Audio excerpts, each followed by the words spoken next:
So, good morning to all of you. आज हम इस लेक्चर में डिस्कस करेंगे रिएक्शंस इन मेटल कार्बोनेट। सब अपना माइक ऑफ रखें भाई, ठीक है। जब कोई डाउट होगा वहां पर आप पूछ सकते हैं। बहुत इंपॉर्टेंट लेक्चर है। यहाँ से हम रिएक्शंस के बारे में बात करेंगे। मेटल कार्बोनेट का आपको एक रिएक्शन बिल्कुल आपको दिख जाएगा आपके पेपर में। तो हम यहाँ से स्टार्ट करेंगे रिएक्शन इन मेटल कार्बोनेट में। सबसे पहले हम बात करेंगे डिसोसिएटिव मैकेनिज्म का। होता क्या है कि जनरली जो आपके मेटल कार्बोनेट्स होते हैं वो सब्स्टिट्यूशन रिएक्शन शो करते हैं, जिसे हम लिगेंड सब्स्टिट्यूशन रिएक्शन भी बोलते हैं। और ये जो आपका सब्स्टिट्यूशन रिएक्शन है वो कौन कौन सी मैकेनिज्म के थ्रू प्रोसीड होता है, इनको हम डिस्कस करेंगे, जिसमें हम आज कवर करेंगे डिसोसिएटिव मैकेनिज्म। ये लेक्चर आप सभी अच्छे से कंप्लीट करेंगे, ठीक है। जितने भी एग्जांपल्स मैं यहाँ पर कराऊंगा उनको सबको अच्छे से समझना है और इससे ज़्यादा आपको कुछ नहीं आने वाला, ठीक है। मैं बहुत सारे जो एग्जांपल्स हैं डिफरेंट बुक्स में उनको मैं यहाँ कलेक्ट करके आपको पढ़ाऊंगा, ठीक है। तो जितने भी एग्जांपल्स मैं दिखाऊंगा आपको थोड़ा सा ध्यान से उसको पढ़ना है। तो चलिए स्टार्ट करते हैं। सबसे पहले बात कि सब्स्टिट्यूशन रिएक्शन की। तो सब्स्टिट्यूशन रिएक्शन कैसे ऑब्जर्व हुआ, कैसे आप जो साइंटिस्ट हैं उनके माइंड में ये सब चीजें आई। तो ध्यान दीजिए कि आपका जो मैकेनिज्म होता है सब्स्टिट्यूशन का बाय PR3, एक फास्फिन आपका ट्रायल्किल फास्फिन था, उनमें जो है वो ट्रायल्किल फास्फिन का के द्वारा आपका जो मेटल कार्बोनेट्स होते हैं उनके CO को सब्स्टिट्यूट होते देखा गया, ठीक है। और यही जो है आपका बेसिस बना या आधार बना कि ऑर्गेनोमेटेलिक जो कंपाउंड होते हैं वो सब्स्टिट्यूशन रिएक्शन देते हैं, क्योंकि CO जो है मेटल कार्बोनेट्स का वो ट्रायल्किल फास्फिन से सब्स्टिट्यूट हो गया, ठीक है। तो सबसे पहले बात करते हैं कि सब्स्टिट्यूशन रिएक्शन कितने टाइप से प्रोसीड हो सकता है। तो जनरली इसको बोला जाता है कि ये दो टाइप से आपके मैकेनिज्म फॉलो करता है। एक डिसोसिएटिव, जिसको मैं फर्दर आपको डी टर्म से इंट्रोड्यूस करूंगा, और फिर एसोसिएटिव, जिसको मैं आगे आपको ए टर्म से नोटिफाई करूंगा, ठीक है।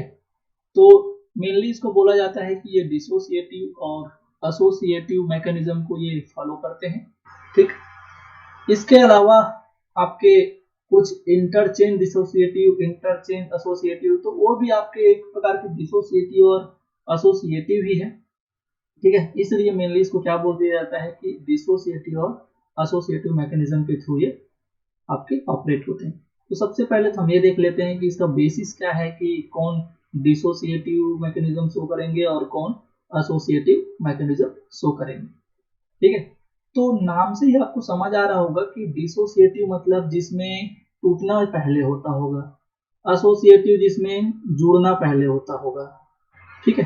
तो बहुत सारी चीजें, इनका नामकरण ही हमको बहुत सारी चीजों को हमको डिस्क्राइब कर देता है कि इनके बीच होने क्या जा रहा है। तो डिसोसिएटिव मतलब शायद टूटता होगा पहले रेडिटरमाइनिंग स्टेट में, आपका जो है एसोसिएटिव में जुड़ता होगा। तो कौन लोग टूटना चाहेंगे और कौन लोग जुड़ना चाहेंगे।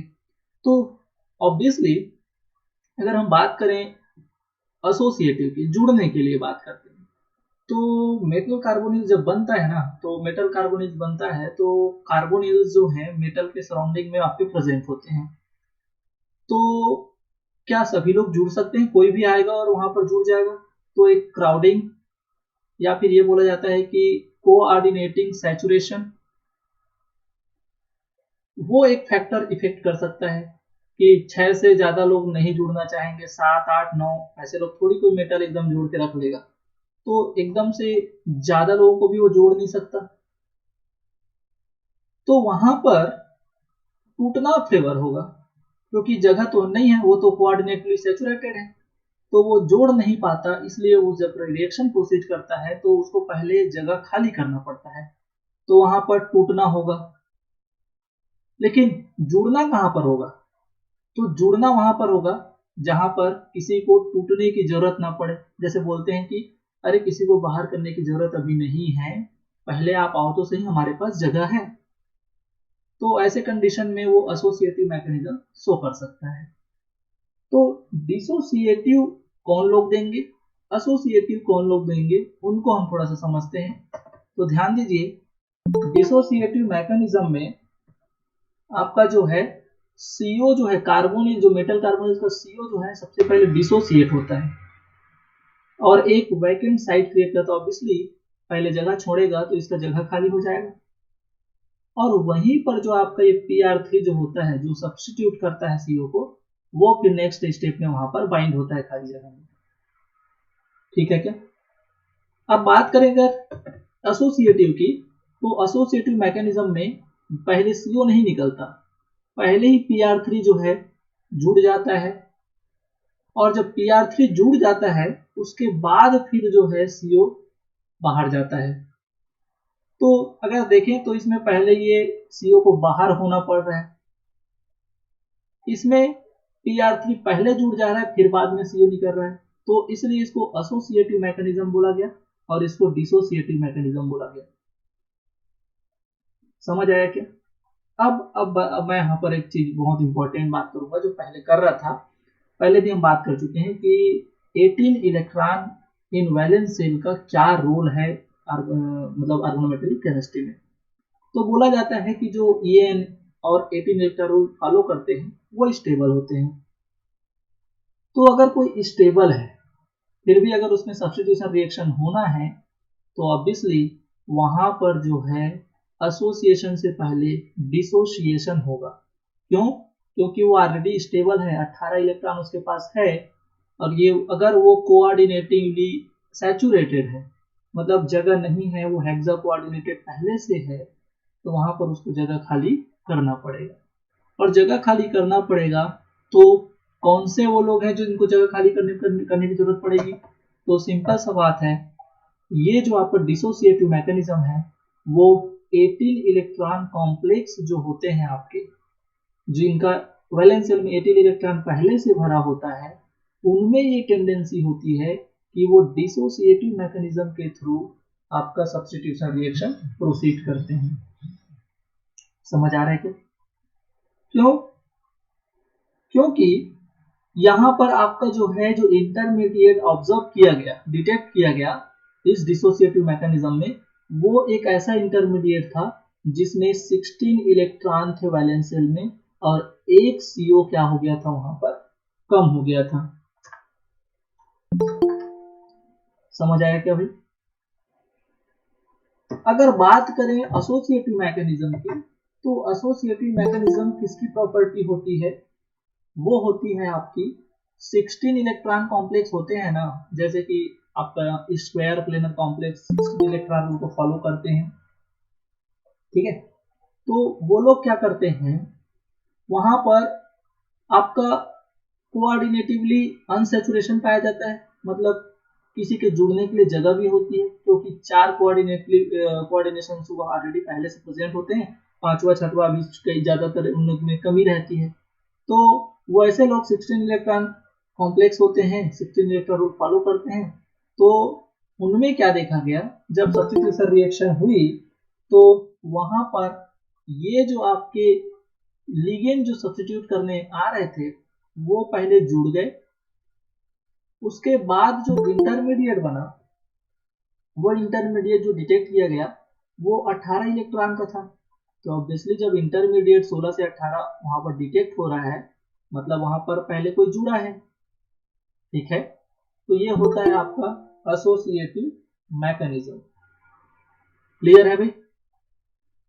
अब बात अगर आप ध्यान देंगे तो हम ना इसको थोड़ा सा ऐसे लग रहा होगा कि क्या पढ़ रहे हैं, लेकिन ये सभी चीजें हम एक्चुअली पढ़ चुके हैं। इसमें ऑर्गेनिक केमिस्ट्री में बचपन से हमको पढ़ाया जाता है SN1 रिएक्शन और SN2 reaction, that is substitution reaction. यहाँ भी तो हम सब्स्टिट्यूशन रिएक्शन बात कर रहे हैं।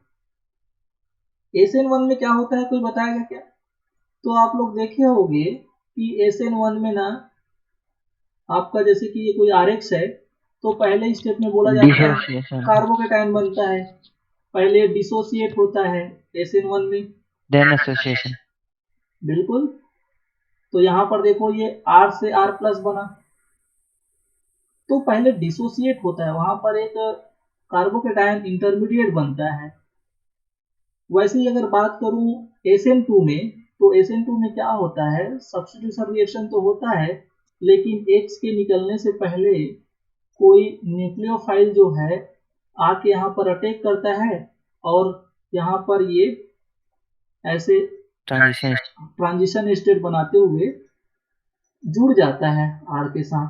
तो ये आप सभी इतना सब जानते हैं क्या, इसमें पार्शियली पॉजिटिव, इसमें पार्शियली निगेटिव, ऐसे वाला चार्ज बन जाता है।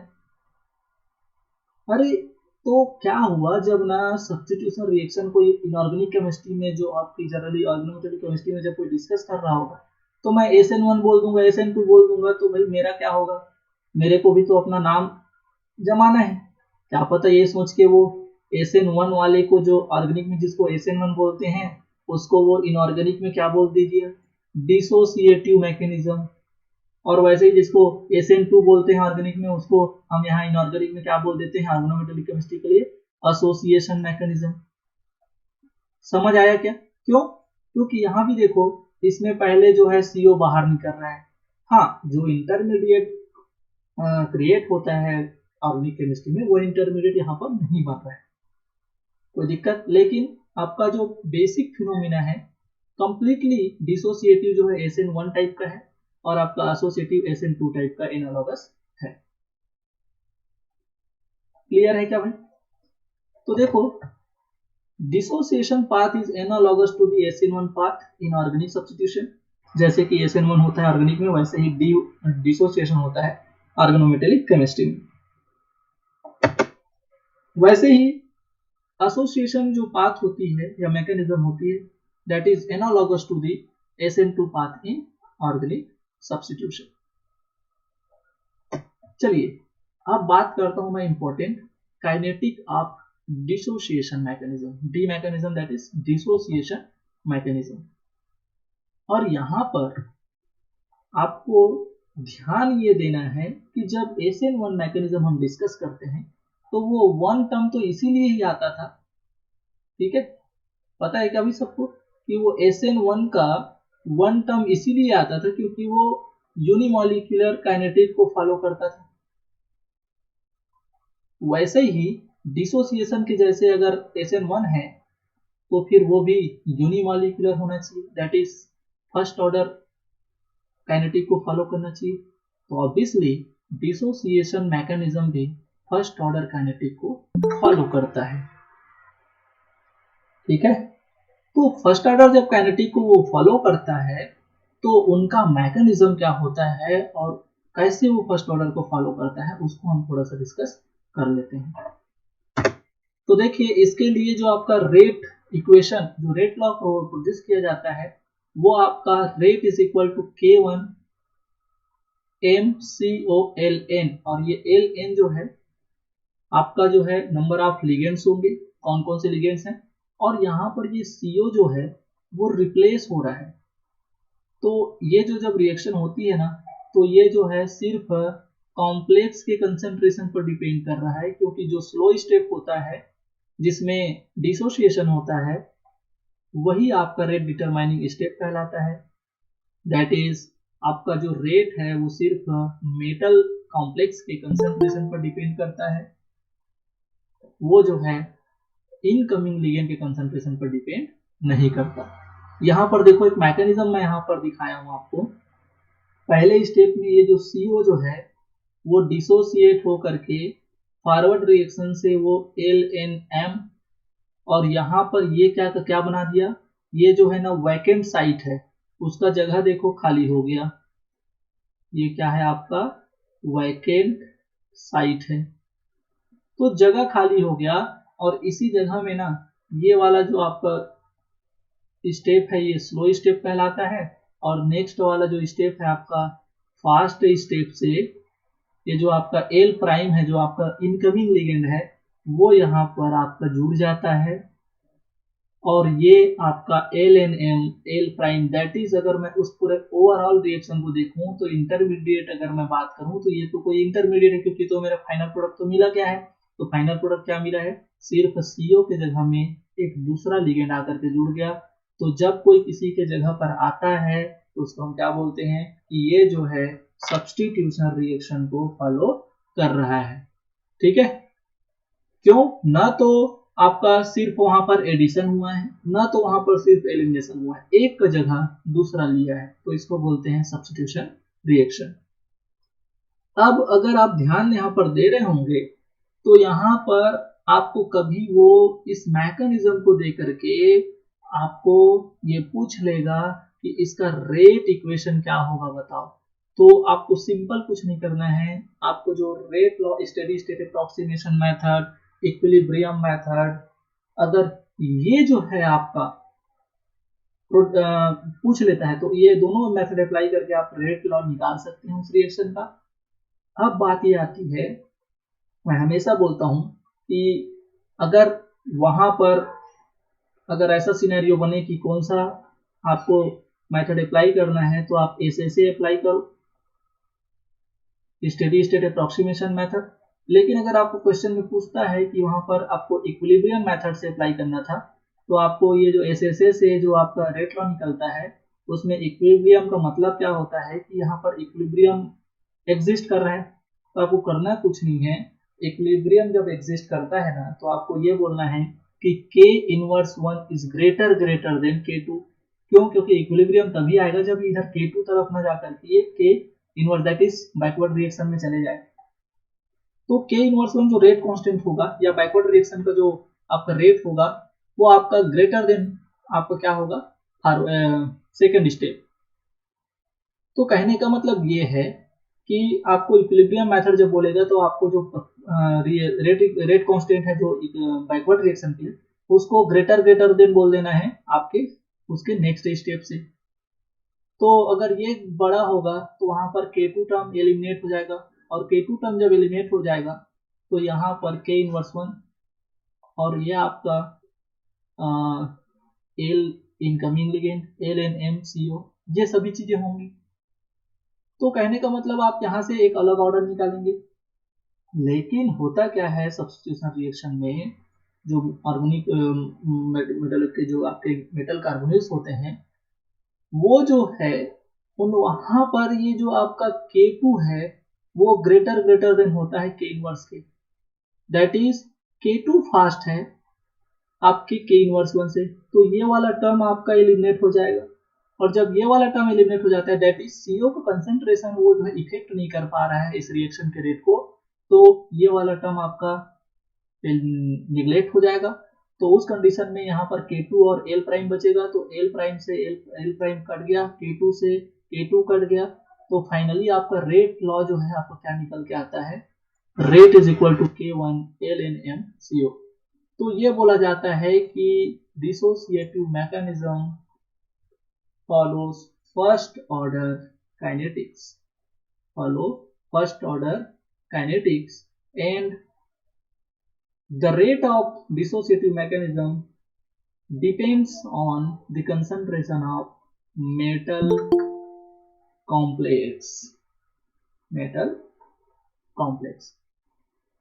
क्लियर है भाई? आगे बढ़ते हैं। देखिए इन्हीं सब चीजों को मैं यहाँ पर लिख दिया हूं। If K inverse 1 is smaller than K1, ठीक है, the overall rate is entirely controlled by rate at which living ligand dissociates. मतलब कुछ नहीं है, यहाँ पर बैकवर्ड रिएक्शन बहुत स्लो है, दैट इज वो ऑब्वियसली पीछे नहीं आना चाहता, वो आगे बढ़ना चाहता है। और अगर मैं कंपेयर करूं K1 और K2 को, तो ये पहला स्टेप स्लो है, पहले भी बोल चुका हूं, तो ये आपका रेट डिटरमाइनिंग स्टेप होगा। ठीक है, अब बात करते हैं कि यहाँ पर कौन सा लिगेंड जो है वो आपका डिसोसिएट होगा। क्यों? क्योंकि कार्बोनिल तो है, क्या पता और कार्बोनिल हो, ठीक है, और यहाँ पर और डिफरेंट लिगेंड हो। इन्हीं सब चीजों को मैं आगे लेक्चर में फैक्टर्स ऑफ एक्टिंग में आपको डिस्कस करूंगा।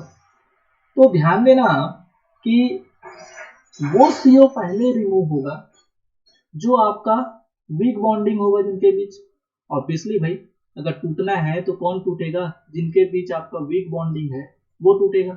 और हमको आगे यही तो पढ़ना है कि कब कौन सा लिगेंड जो है वीक होगा, दैट इज किसका वहां पर सब्स्टिट्यूशन होगा। लेकिन उससे पहले हम समझ लेते हैं कि सब्स्टिट्यूशन होता क्या है, और वही सब तो यहाँ पर डिस्कस कर रहे हैं।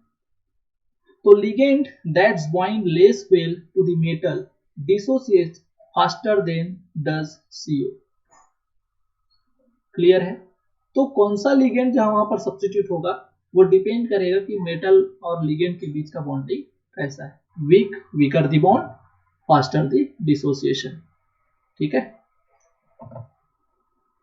देखो अगर बात करें फॉर एग्जांपल, अगर हम एक एग्जांपल लेते हैं क्रोमियम का कार्बोनिल कॉम्प्लेक्स का, इसमें एल है। एल जो है यहाँ पर देखना चाहते हैं कि अगर एल अगर हम वेरी करते हैं कि कभी हम फास्फीन ले लिए तो कभी और कुछ ले लिए, तो कौन सा ऑर्डर आपका यहाँ पर फॉलो करेगा। ठीक है, देखिए देखो यहाँ पर अगर एल जो है CO और आपका PH3S ट्राइफेनिल आर्सेनिक और पायराडीन है, तो लिगेंड जब पायराडीन होगा तो वहां पर that is shows faster rate of substitution of L। समझ आ रहा है क्या भाई? क्यों? क्योंकि पायराडीन और कार्बोनिल में पायराडीन और मेटल के बीच जो आपकी बॉन्डिंग होगी वो एज कंपेयर टू आर्सेनिक और मेटल कार्बोनिल वीक होगी। वैसे ही आर्सेनिक का जो मेटल के साथ कॉम्प्लेक्स होगा या बॉन्डिंग होगी वो कार्बोनिल की जितनी बॉन्डिंग होती है उससे कम होगी। तो बॉन्ड वीक होने के कारण इसका सब्स्टिट्यूशन इस ऑर्डर में वेरी करेगा। अगर कार्बोनिल है, ट्राइफेनिल आर्सेनिक है, पायराडीन है, तो पायराडीन जो है आपका सबसे पहले क्या होगा, वो सब्स्टिट्यूट होगा। अब बात ये है इन सभी चीजों को आप कहाँ पढ़ते हैं?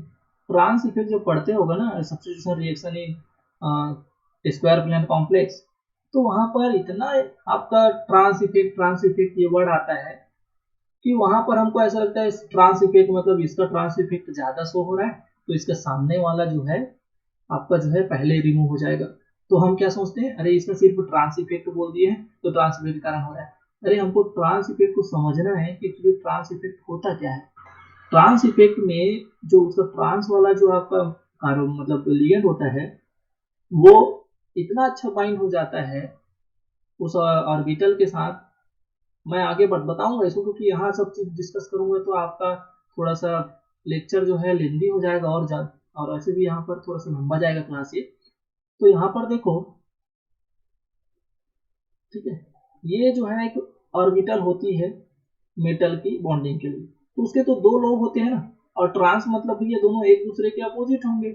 तो यहाँ पर यहाँ कोई जुड़ने आता है, यहाँ कोई जुड़ने आता है, तो ऑर्बिटल देखो यहाँ पर कोई अच्छे से जुड़ जाएगा, पूरा यहीं पर अच्छे से जुड़ गया तो इसकी इधर वाली भागीदारी कम हो गई, और जब इधर वाली भागीदारी कम हुई तो ये वाला बॉन्ड क्या हो गया, वीक हो गया, और ये वाला बॉन्ड वीक होगा तो ऑब्वियसली कौन टूटेगा, यही वाला टूटेगा। और हम क्या बोलते हैं, इसका ट्रांस इफेक्ट ज्यादा है तो ये जो है ज्यादा इस अपने सामने वाले को सब्स्टिट्यूट कर देगा। भैया ये ट्रांस इफेक्ट का मतलब ही क्या होता है कि इसका जो है बॉन्डिंग बहुत अच्छे तरीके से होता है यहाँ पर। तो मेटल जो है इधर ध्यान देता है बॉन्डिंग में, इधर पीछे तरफ अपना ध्यान नहीं देता, तो फिर ये वाला बॉन्ड वीक हो जाता है और ये वाला सब्स्टिट्यूट होता है।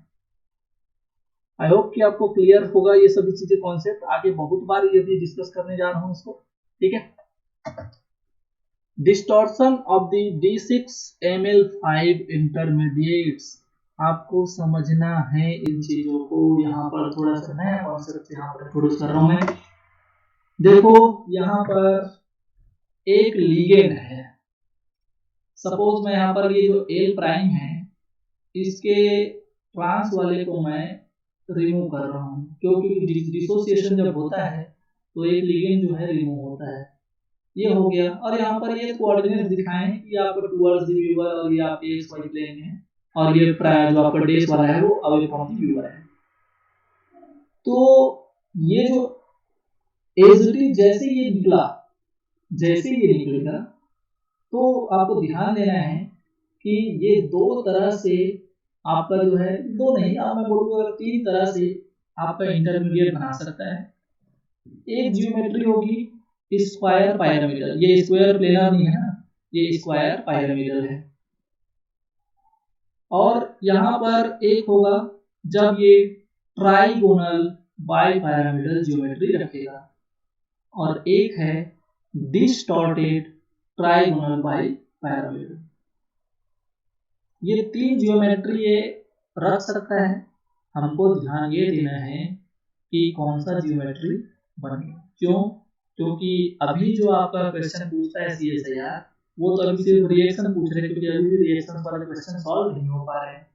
जब वो क्वेश्चन यहाँ से वो और आगे एक्सटेंड करेगा तो ये पूछेगा कि मेरा फलाना जो है सब्स्टिट्यूशन रिएक्शन दे रहा है, तो बताओ वो कौन सा इंटरमीडिएट एग्जिस्ट करता है, दैट इज वहां पर कौन सा इंटरमीडिएट का ज्योमेट्री वाला इंटरमीडिएट वहां पर बन रहा है। तो सबसे पहले इसके लिए हमको इसका जो है डिस्टॉर्टेड कंडीशन में, ठीक है, क्रिस्टल फील्ड थ्योरी के अकॉर्डिंग जो डिस्टॉर्शन हो रहा है इस D6Ml5 इंटरमीडिएट का after the dissociation of D6Ml6, मतलब पहले वो कॉम्प्लेक्स क्या था, D6 मेटल का इलेक्ट्रॉनिक कॉन्फ़िगरेशन D6 था और आपका 6 कोऑर्डिनेटेड लिगेंड था।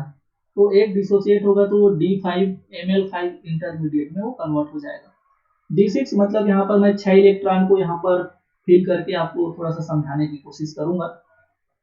तो देखो हमको समझना है, ये जो है आपका स्क्वायर पैरामिडल का, ये आपका एक क्रिस्टल फील्ड के बेस पे जो आपका स्प्लिटिंग होता है ऑर्बिटल का, और जॉन टेलर डिस्टॉर्शन वगैरह दुनिया भर का जो आप पढ़ते हो उसका, कि जब जेड आउट होगा जेड इन होगा तो कौन सा आपका ये अरेंजमेंट होगा ऑर्बिटल्स का, ठीक है। तो इंक्रीजिंग ऑर्डर ऑफ एनर्जी ये आपका मेंशन हुआ है।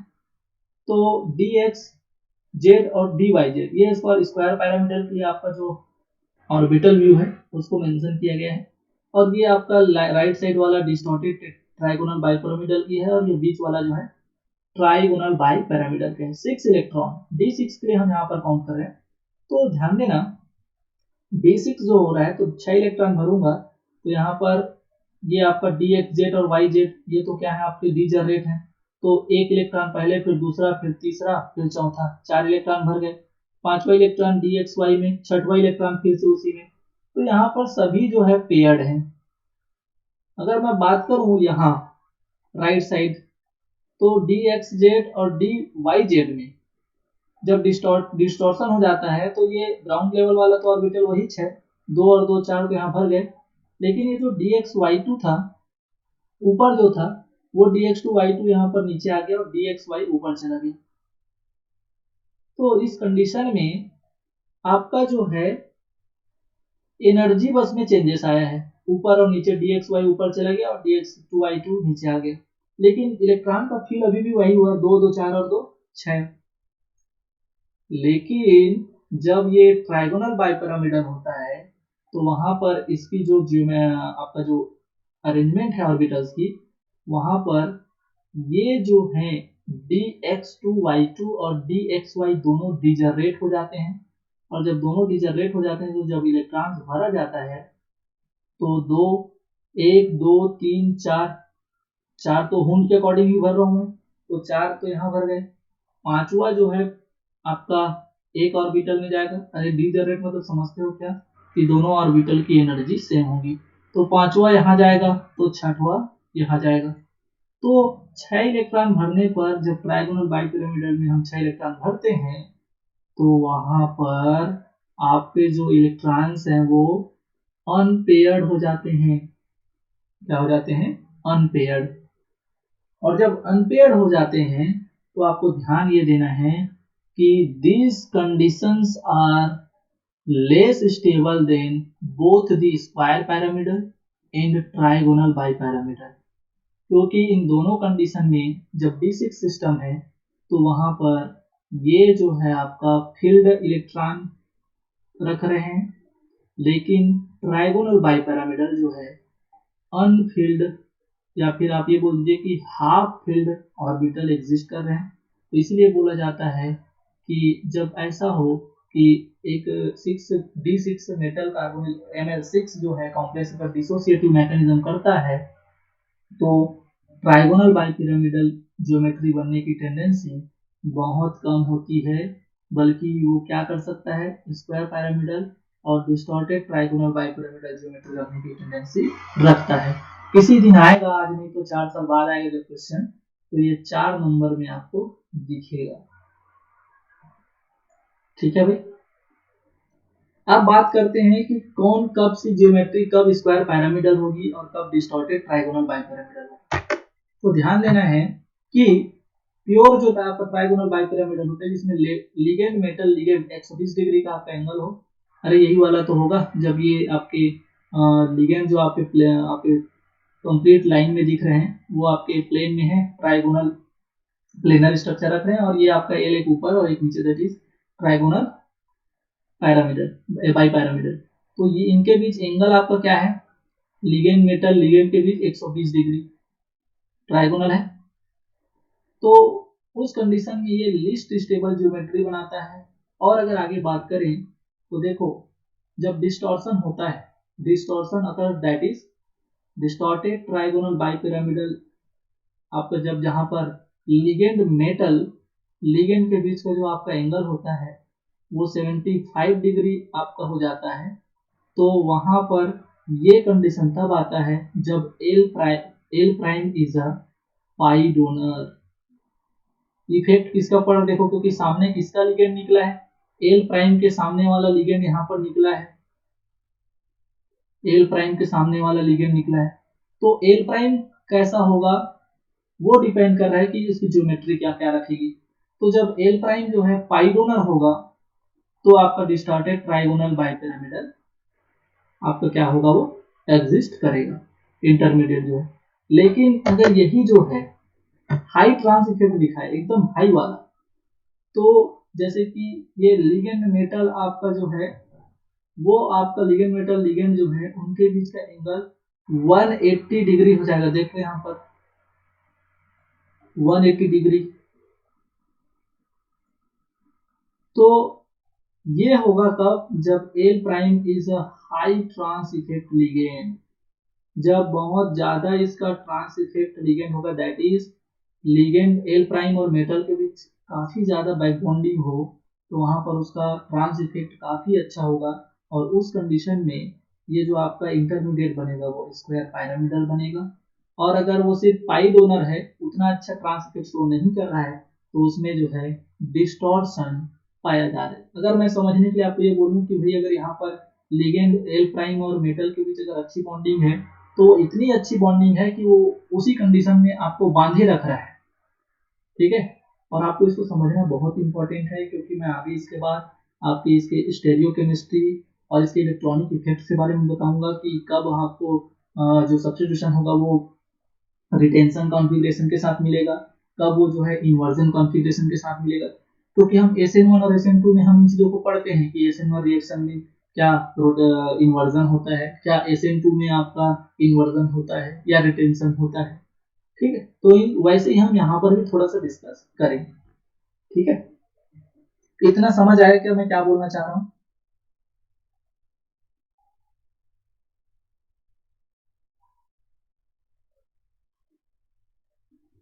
आगे बढ़ू, आवाज आ रही है सर इलेक्ट्रॉन फील्ड कैसे हुआ थोड़ा बताएंगे क्या? ये इलेक्ट्रॉन देखो, इलेक्ट्रॉन जो है आपका एनर्जी के अकॉर्डिंग ही फील हो रहा है। जो आपकी, एक सेकेंड मैं इसको सबको मिटा रहा हूँ। अकॉर्डिंग टू एनर्जी, जो हुंड पाउली और दुनिया भर के जो रूल है ना इलेक्ट्रॉन फिल करने के लिए, जो आपका एटॉमिक ऑर्बिटल्स में जो इलेक्ट्रॉन भरे जाते हैं वैसे ही आपके मॉलिक्यूलर ऑर्बिटल में भी इलेक्ट्रॉन भरे जाते हैं। लेकिन यहाँ पर ये देखना है कि dxz और dyz की जो एनर्जी लेवल है वो डी जनरेट है, दोनों की एनर्जी सेम है। तो पहला इलेक्ट्रॉन देखो D6 सिस्टम में मतलब 6 इलेक्ट्रॉन है आपके पास, 6 इलेक्ट्रॉन को आपको भरना है। तो आपका dxz में पहला इलेक्ट्रॉन जाएगा, ये पहला है। उसके बाद ये वाला जो है दूसरा है, किसमें जाएगा, dyz में। तीसरा फिर से रिपीट होगा, उसको फुलफिल करेगा तभी तो आगे बढ़ेगा, तो ये वाला तीसरा है। और ये अपोजिट साइन वाला एंटी क्लॉकवाइज वाला चौथा है। ये तो चार, एक ऑर्बिटल 2 इलेक्ट्रॉन भर सकता है, तो 2 ऑर्बिटल सेम एनर्जी के 4 इलेक्ट्रॉन भर दिए। फिर dxy की बारी आएगी क्योंकि एनर्जी उसके बाद उसी का है, तो ये आपका 5वां इलेक्ट्रॉन है, ये आपका 6वां इलेक्ट्रॉन है। तो तीनों ही कंडीशन में आपका dxz और dyz जो है आपका क्या है, डीजनरेट है, तो चार चार इलेक्ट्रॉन तो सेम भरे जाएंगे। दिक्कत कहाँ आ रही है, अब ये जो dxy में यहाँ इलेक्ट्रॉन भरा था वो अब dxy और dx2y2 में इलेक्ट्रॉन भरा जाएगा। dxy देखो खाली हो गया, क्यों? क्योंकि इसकी एनर्जी बढ़ गई। कब? जब डिस्टॉर्टेड ट्राइगोनल बाइपिरामिडल बना। समझ आया क्या? अरे तो इसको याद रखो ना, इसकी आपकी ऑर्बिटल याद रख लो कि इसका क्या ऑर्बिटल है। दोनों देखो dx2 dxz yz और dxy और dxy2, तो मैं तो ऐसे याद कर लूंगा। अरे देखो जिसमें z है, z वाला डीजनरेट बना रहा है, उसके बाद जिसमें y है xy, वो वाले डीजनरेट बना रहे हैं, ये लो। तो ये बीच वाला याद कर लो। फिर आपको क्या रखना है, स्क्वायर पिरामिडल में ना x2y2 ऊपर चले जाता है, तो डिस्टॉर्टेड ट्राइगोनल बाइपिरामिडल में x2y2 नीचे चले जाता है, तो इनमें इलेक्ट्रॉन भरा जाएगा। दिक्कत क्या है? दिक्कत है ट्राइगोनल बाइपिरामिडल में। क्यों? क्योंकि यहाँ पर दोनों x2y2 और xy जो है, दोनों की जो आपकी डीजनरेसी है वो सेम है। आई मीन वो दोनों डीजनरेट हैं, उनकी एनर्जी सेम है। तो पांचवा इलेक्ट्रॉन जो है एक ऑर्बिटल में जाएगा, तो छठवां इलेक्ट्रॉन जो है दूसरे ऑर्बिटल में जाएगा। अब इनमें पेयरिंग करने के लिए इलेक्ट्रॉन ही नहीं है, छह ही तो इलेक्ट्रॉन थे, सातवां आठवां आएगा तो पेयरिंग करेगा। समझ आया क्या? तो ऐसे इलेक्ट्रॉन भरा जाता है। Sir yes sir sir. एक क्वेश्चन, क्या चीज? सर स्क्वायर पिरामिडल में जो, सर स्क्वायर पिरामिडल में जो सिक्स्थ इलेक्ट्रॉन है वो dx2 माइनस y2 में क्यों नहीं गया? मतलब लो स्पिन क्यों लिया उसको? अरे तो एनर्जी क्या बोलता है वो, जो आपका ऑर्बिटल आपको इलेक्ट्रॉन भरना आता है कि नहीं, कि अगर ये आपका p ऑर्बिटल है, 6 इलेक्ट्रॉन है, तो पहला इसमें जाएगा, दूसरा इसमें जाएगा, तीसरा इसमें जाएगा। अब इनको बिना पेयर्ड किए वो आगे बढ़ ही नहीं सकता। बढ़ सकता है क्या? नहीं बढ़ सकता। क्यों? क्योंकि जब तक आपका कोई सबसेल कंप्लीट फील्ड नहीं हो जाएगा, आगे आप नहीं बढ़ोगे। ठीक है, तो पांचवा चौथा यहाँ पर आएगा, पांचवा यहाँ पर आएगा और छठवा यहाँ पर आएगा। समझे? सर मतलब लो स्पिन कैसे लेके चलेंगे क्या? लो स्पिन तरीके से फिल करेंगे इलेक्ट्रॉन? अरे लो मतलब स्पिन, पहले लोअर एनर्जी स्टेट फिर अपर हायर एनर्जी स्टेट। आप क्या करना, लिगेंड का इफेक्ट सुनो, आप ना पहले 11वीं का बुक उठाना और उसमें हुंड का रूल, पाउली का रूल की एनर्जी क्या होता है, क्या दुनिया में, पाउली, हुंड और आप, इन तीनों को एक बार आप रीड करो, उसको थोड़ा सा रिकॉल करो कि ये तीनों का एक दूसरे में क्या रिलेशन है और इलेक्ट्रॉन फिल करने में इनका क्या रोल है। और जो समझ आएगा जितना आपको, वही एटॉमिक ऑर्बिटल में, वो आप पूरा मॉलिक्यूलर ऑर्बिटल में भी अप्लाई कर देना। एक्चुअली क्या होता है, जब तक कोई ऑर्बिटल किसी लोअर एनर्जी की कंप्लीट फिल नहीं होगी, अब आगे कैसे बढ़ोगे? जैसे कि अभी आप यहाँ पर एक सब तीन तीन ऑर्बिटल है, एक, अब 6 ऑर्बिटल को जब भरना है आपको, तो दूसरा यहाँ नहीं भर सकते। क्यों नहीं भर सकते? क्योंकि समान एनर्जी के जो आपकी ऑर्बिटल्स होते हैं, उनमें सबसे पहले एक एक इलेक्ट्रॉन जाना चाहिए, तभी पेयरिंग होगा। और अगर सभी में आपका हाफ फील्ड हो गए, तो आपका जब तक वो पेयरिंग नहीं करेगा कंप्लीट, आगे आपके दूसरे हाई एनर्जी वाले सबसेल में वो इलेक्ट्रॉन इंटर नहीं करेंगे। तो यहाँ पर ये तो एक बेसिक सा कॉन्सेप्ट है यार, इसके लिए आपको हुंस पाउली नहीं सर, मतलब पेयरिंग का पूछ रहा हूँ सर। जैसे मान लो कि लोअर स्टेट में तो जाएगा इलेक्ट्रॉन पहले, मतलब सिंगल सिंगल तो भरेंगे है ना। मतलब जब पेयरिंग होगा, जब हुंड अप्लाई करेंगे, तो वो dx2 माइनस y2 में इंटर क्यों नहीं किया वो? मतलब टोटल 6 इलेक्ट्रॉन अपन ऐसा भी तो भर सकते थे, dxz dyz में सिंगल सिंगल पहले, फिर थर्ड dxy में, फिर फोर्थ dx2 माइनस y2 में, फिफ्थ dz स्क्वायर में, देन फिर लोअर एनर्जी स्टेट में आता पेयरिंग। ना ना ना ना ना ना, पहले सबसे पहले तो आपको लोअर एनर्जी को भरना है। इसके लिए क्या होता है, जब आप ना वो क्या पढ़ते हैं, स्प्लिटिंग, जब आप क्रिस्टल की थ्योरी पढ़ते हैं, वही पूछ रहा हूँ सर, ये लो स्पिन वाला ही केस है क्या? ओके, अब ये पूछ रहे हो कि वो del SP is greater del SP, pair energy ऐसे करके पेयरिंग एनर्जी, तो ये ऐसा अगर पूछ रहे हो तो वो अलग चीज है कि देखो भाई कि यहाँ पर पेयरिंग एनर्जी जो है वो कम होती है एज कम्पेयर टू डेल एस, मतलब यहाँ पर आपको आगे लेवल में जाने के लिए।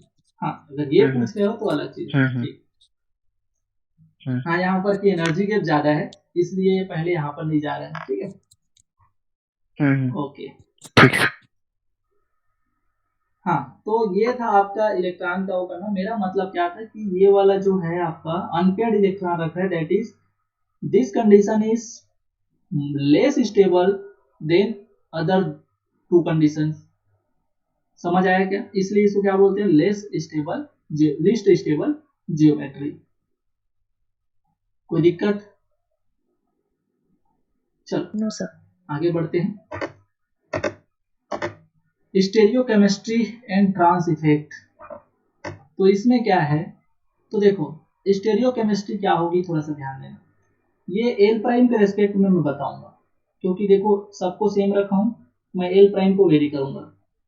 अगर ये एल प्राइम जो है हाई ट्रांस इफेक्ट दिखाएगा, और हाई ट्रांस इफेक्ट मतलब इनके बीच लिगेंड एल प्राइम और मेटल के बीच इतना ज्यादा बैक बॉन्डिंग होगा कि ये वाला बॉन्ड है ना वो आपका वीक हो जाता है। क्या हो जाता है? वीक हो जाता है। और जब ऐसा होता है, जब हाई आपका जो है ट्रांस इफेक्ट शो करता है ये, तो उस कंडीशन में इसका जो है इंटरमीडिएट जो बनता है स्टेबल इंटरमीडिएट, वो स्क्वायर पैरामिडल या फिर एसपी जियोमेट्री, जिसको शॉर्ट में एसपी बोल रहे हैं, वो जियोमेट्री कंटेन करता है। तो अब बताओ मेरे को, आप खाली कहाँ पर है जगह अभी?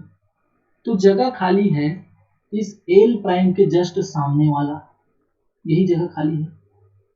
तो बताओ आएगा वो तो खाली जगह में ही आएगा ना। तो आपका जब जो आपका लिगेंड और है, जैसे कि मैं एल आई लिख रहा हूँ, इनकमिंग लिगेंड लिख देता हूँ, तो वो एल आई तो जहां से लिगेंड निकला था वहीं से आपका जो है एल आई जुड़ रहा है। तो बताओ उसकी स्टेरियोकेमिस्ट्री चेंज हुई क्या? नहीं हुई।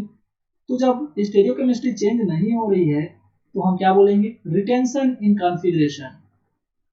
ऐसे में क्या होगा, आपका रिटेंशन इन कॉन्फ़िगरेशन बोला जाता है।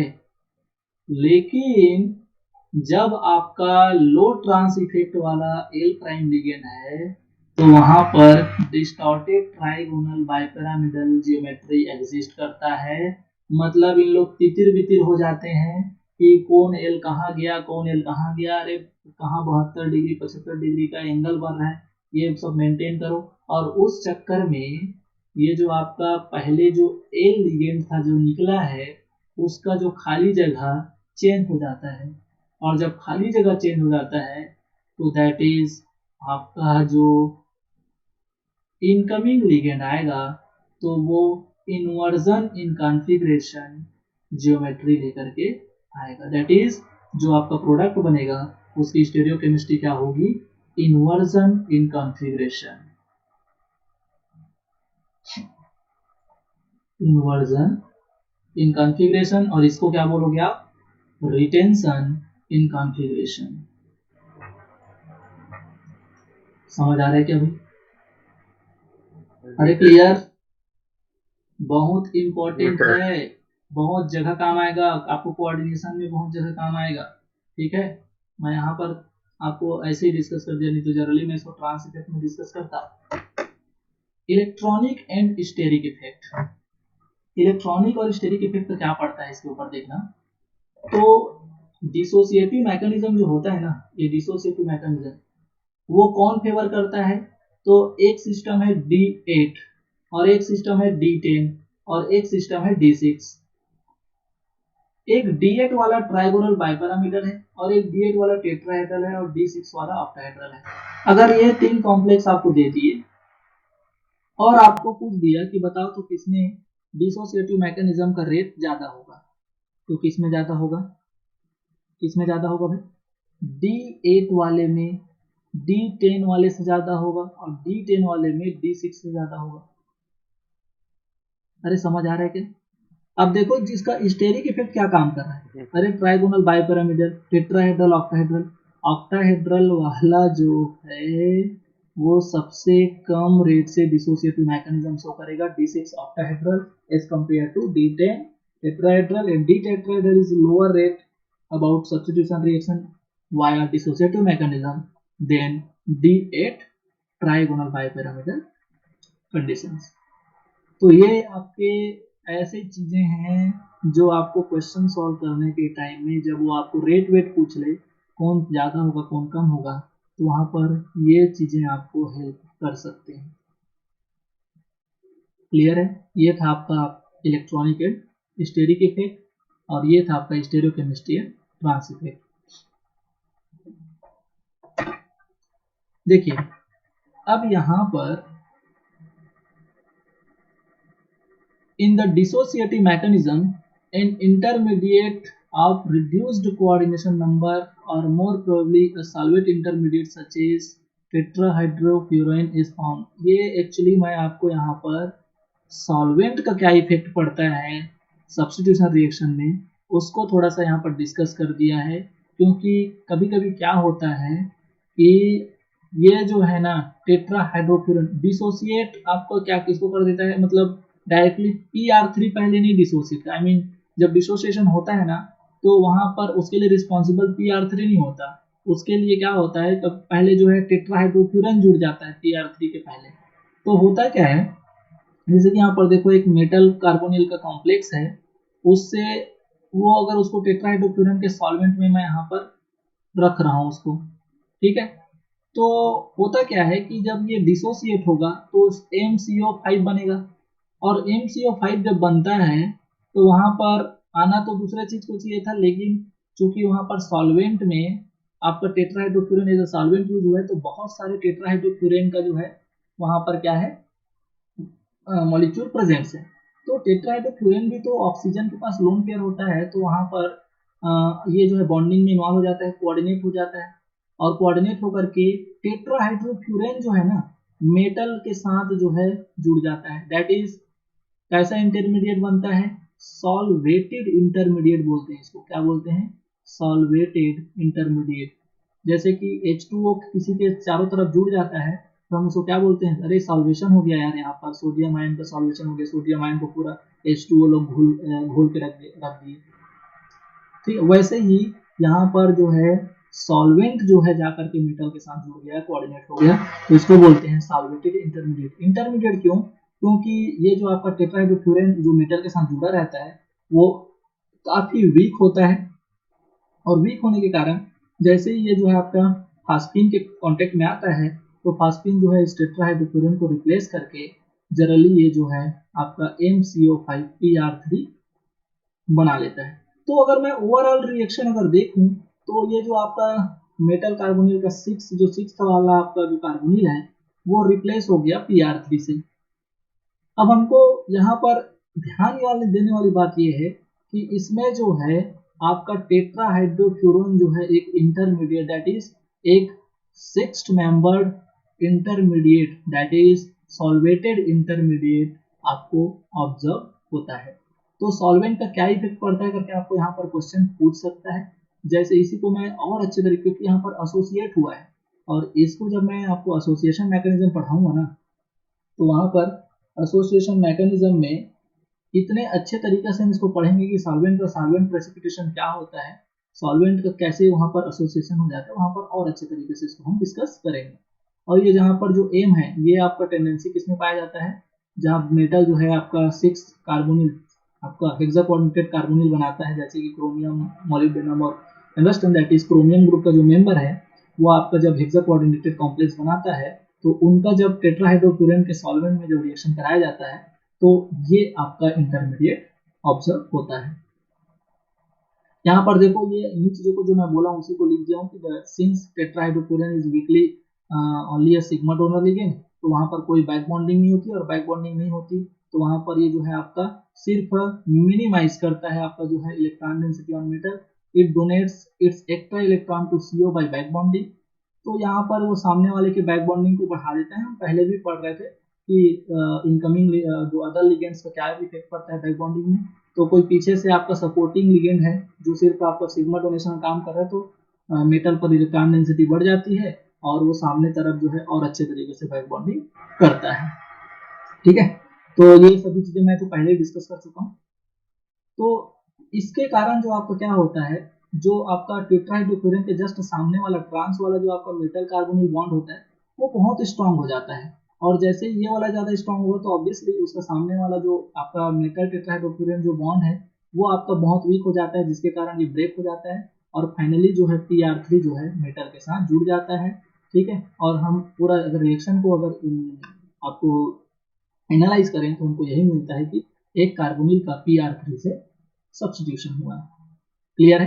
तो यह था आपका सॉल्वेंट का effect on dissociative mechanism. Clear है भाई?